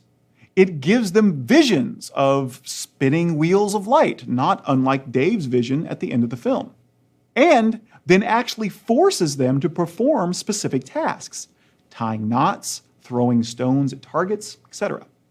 It gives Moonwatcher, the tribe's leader, a vision of fat, satisfied apes that makes him long for such a life. The monolith eventually teaches him how to use stones to kill boars and eat them, and then how to use bones as tools and weapons against predators and competitors. In other words, the monolith gives the apes an evolutionary push towards becoming human. The novel also explicitly says that the monolith came from aliens. In fact, they placed hundreds of monoliths all over the globe. The one in the film is just the one that succeeded in its task. And once it did, the aliens buried another monolith on the far side of the moon. The moon monolith was intended to serve as a signal. Once the humans had advanced enough to discover and unearth it, which would be evident to the monolith upon exposure to the sun, it would send a signal to yet another monolith the aliens had planted deeper in the solar system. In the novel, it's on one of Saturn's moons, not in orbit around Jupiter. The humans, curious about the destination of the signal, would track it down, and once they did, they would receive another evolutionary push, just like the apes. How does the monolith do this? In the novel, when Dave travels directly over the Saturn moon monolith in his space pod, the monolith inverts. Quote, its roof had dropped away to infinite depths. For one dizzy moment, he seemed to be looking down into a vertical shaft, a rectangular duct which defied the laws of perspective, for its size did not decrease with distance. And then perhaps my favorite line in the novel. David Bowman had time for just one broken sentence, which the waiting men in mission control, 900 million miles away and 80 minutes in the future, were never to forget. The thing's hollow. It goes on forever. And oh my God, it's full of stars. It's a stargate, a wormhole, and Dave's journey through it is described in detail. Passing stars, then a switch station where other spaceships pass from one wormhole to another, and then a globular cluster. He ends up above a binary red sun and white dwarf pair. And as he descends into the fire, he inexplicably finds himself in a hotel room.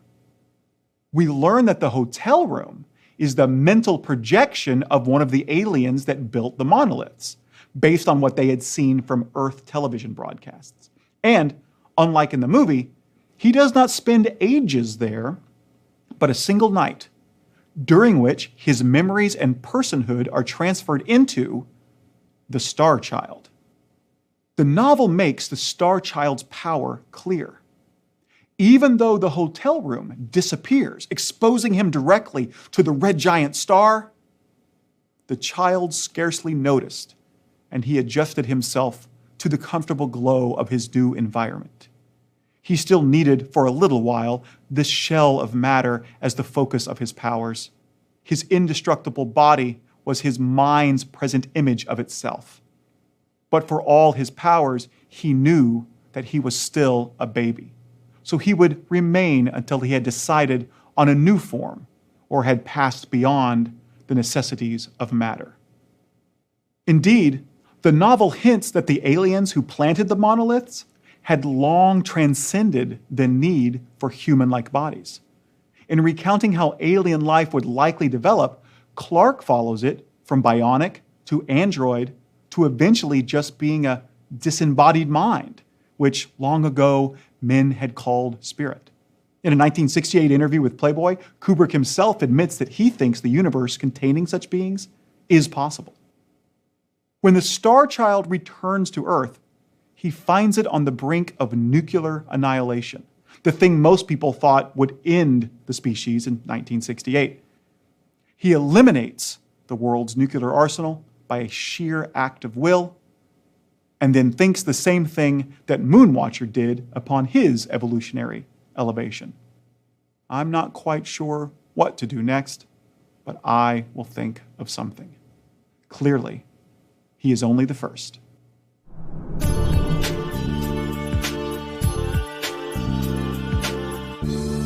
So that's what 2001 is about.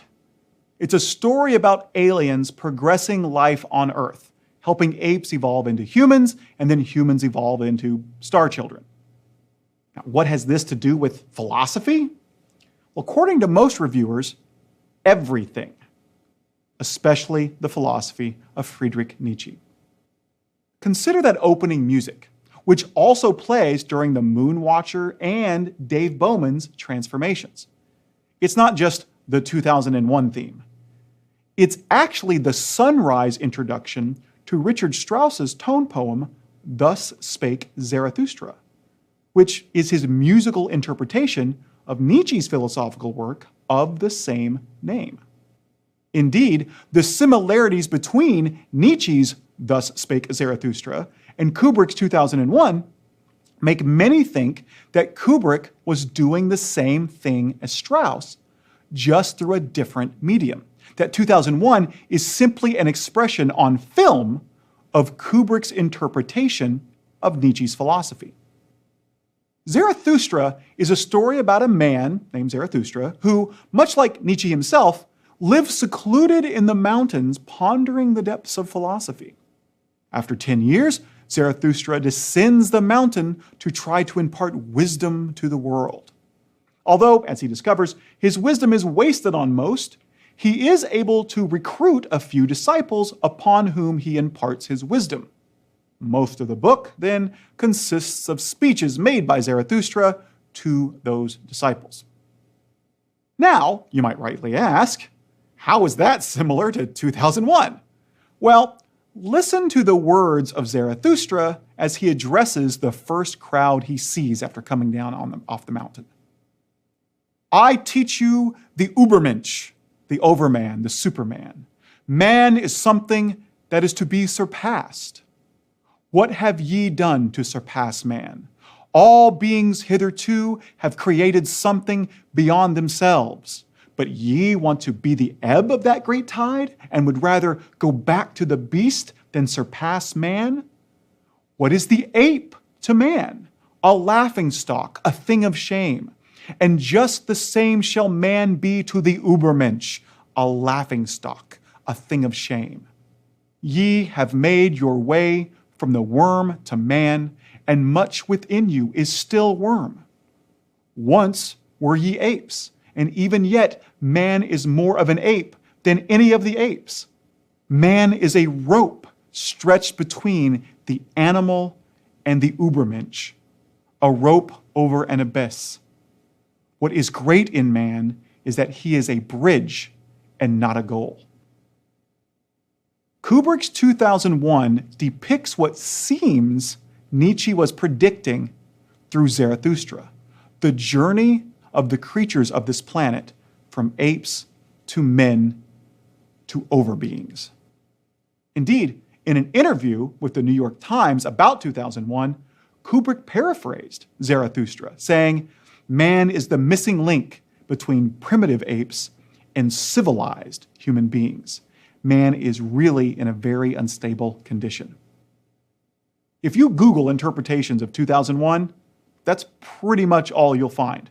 Amateur and professional philosophers alike declaring that 2001 is Kubrick putting Nietzsche's philosophy on film. They argue that, although he may not have predicted it happening in exactly the way it does in 2001, this kind of thing, humanity eventually evolving into a superior species of supermen, is exactly what Nietzsche predicted. One critic even went so far as to call 2001 the first Nietzschean film.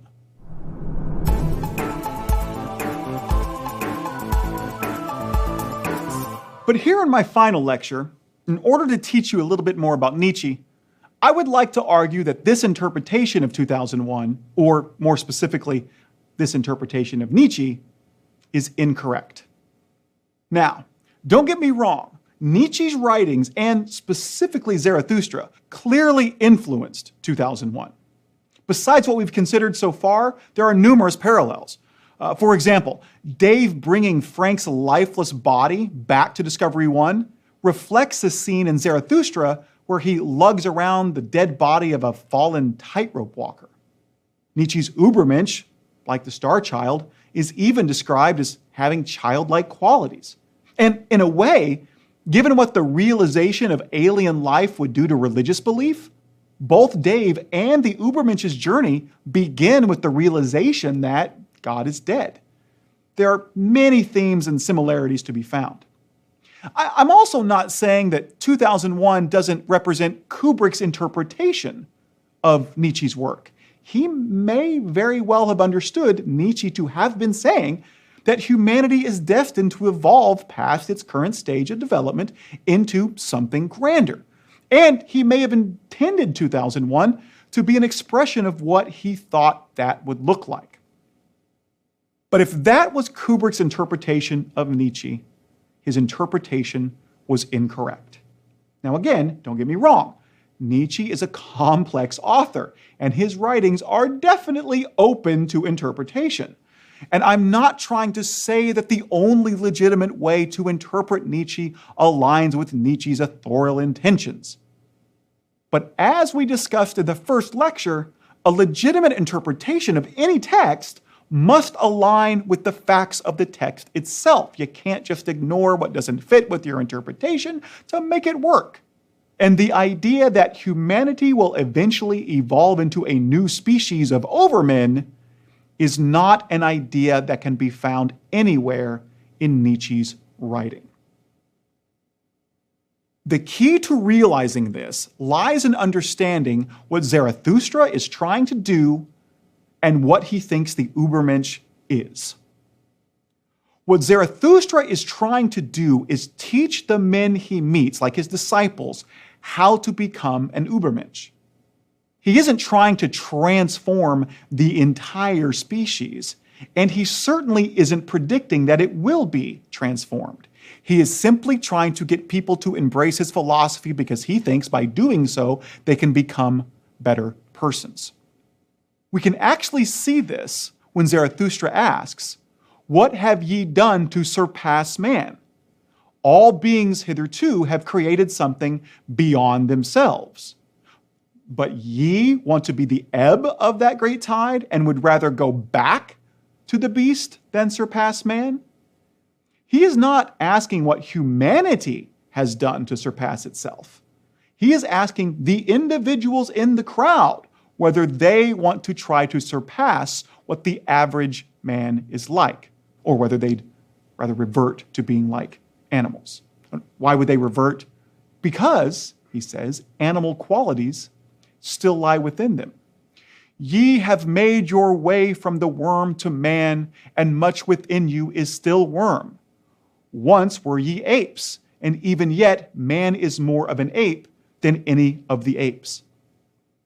This is how man is a rope stretched between the animal and the Übermensch, a bridge and not a goal. Humanity is not on its way to becoming something great. Each person in the crowd has a choice regarding what to do with themselves. Go one way on the bridge and try to surpass their current state, or go the other way and revert. Part of the confusion, it seems, is caused by Zarathustra using the word man to refer to both individual persons and humankind. A confusion which perhaps could have been avoided, but wasn't necessarily sexist. Nietzsche wrote the work in German, and the German word for human being is der Mensch, which, although it's grammatically masculine, refers to both men and women. The same is true for Übermensch, which is often translated as Superman, but really refers to both men and women. So Nietzsche wasn't suggesting that philosophical enlightenment was reserved for men alone. Now, attaining the philosophical enlightenment to which Zarathustra wants people to aspire would improve a person dramatically. That's true. And such a person might even look upon their fellow humans as we humans look upon the apes. But it would not result in a new species.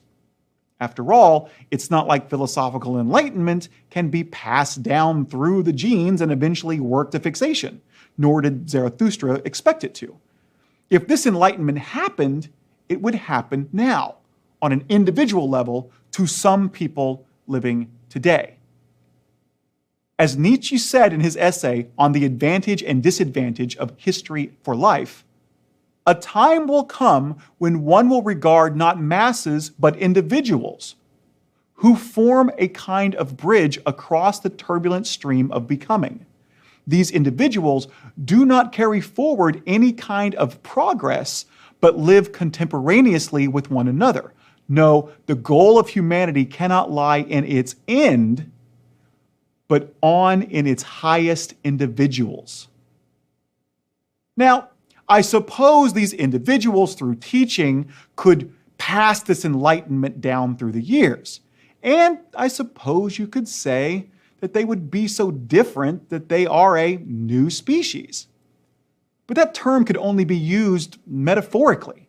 Genetically, there would be no difference between the enlightened and the non-enlightened. The only difference would be in the philosophy they embraced, what beliefs they had, and how they behaved. They certainly wouldn't look like the Star Child. But in reality, Zarathustra seems to have expected only one person to be enlightened. Like John the Baptist heralded the one and only Savior, Zarathustra was a prophet for the one and only Übermensch. Lo, I am a herald of the lightning, he said, and a heavy drop out of the cloud. The lightning, however, is the Übermensch. What's more, Nietzsche may have thought that the entire thing was a pipe dream. At the end of the book, after returning to his mountain, Zarathustra thinks he hears the voice of the Übermensch and goes on a quest to find him. When the quest fails, he returns to the mountain, only to hear the voice again and go out and try to find him again. One gets the impression that this will be an endless cycle, and thus that it's impossible to fully embrace the philosophical approach that Zarathustra endorses. Even for Nietzsche, fully embracing his philosophy and becoming the Übermensch is likely forever out of reach.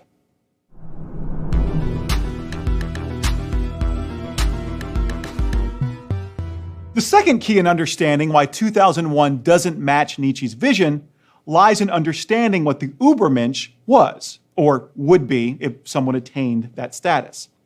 Now, Nietzsche never actually fully describes what the Übermensch is like, but we can acquire some understanding by recounting the journey one would take to get there. We've actually already seen part of it, back when we talked about Star Wars, the Emperor, and Nietzsche's work Beyond Good and Evil. The journey begins by realizing that God is the creation of man, not the other way around, and that the idea of God is dead, that it's no longer useful for answering questions about good and evil or the meaning of life. The next step is to reject the nihilism that this realization threatens, and instead realize that one can create and live by their own values. One can reject the Judeo-Christian slave morality, which revered the oppressed, and instead embrace the master morality, which praises achievement, power, and freedom. Perhaps Nietzsche's best example of someone who did this was Napoleon, who clearly rejected conventional morality, lived according to his own rules, and whose actions affect the fate of Europe still today. The effect of the Übermensch on society should be felt for generations. In the mountain range of humanity, according to Nietzsche, such individuals stand out like mountain peaks. What kept Napoleon from achieving Übermensch status, however, was not losing the Battle of Waterloo. It was, like Emperor Palpatine, his failure to properly direct his will to power.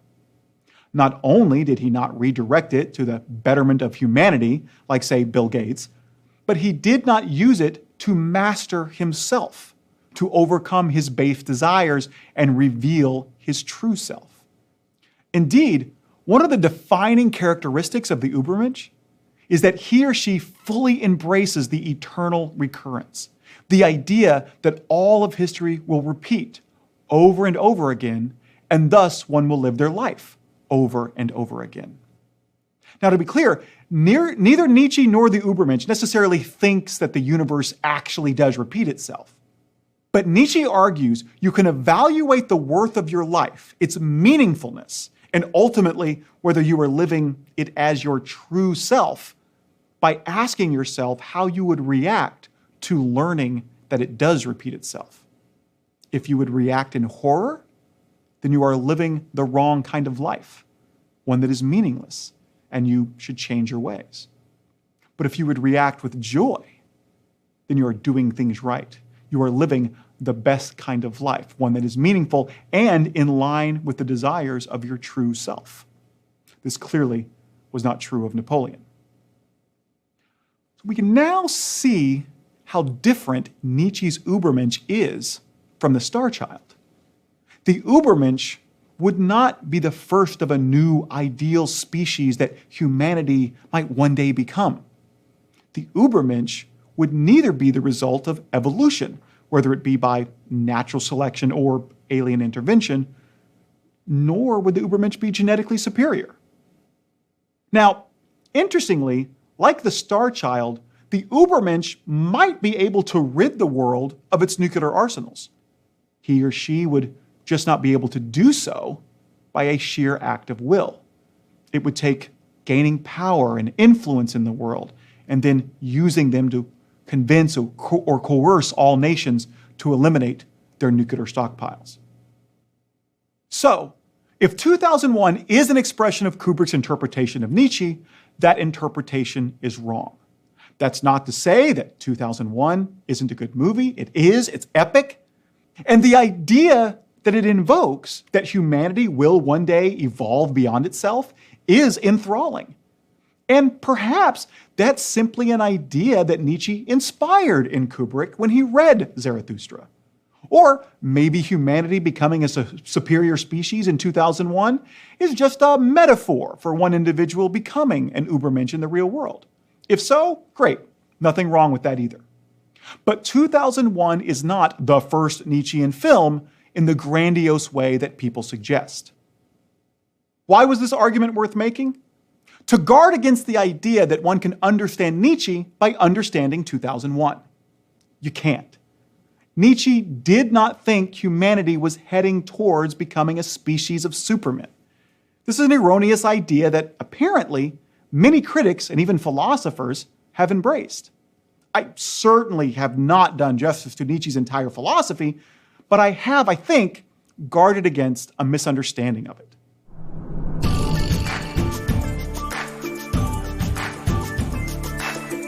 But now we arrive at the end of the course. We've talked a lot of sci-fi and philosophy in 24 lectures, but in reality, we've only scratched the surface.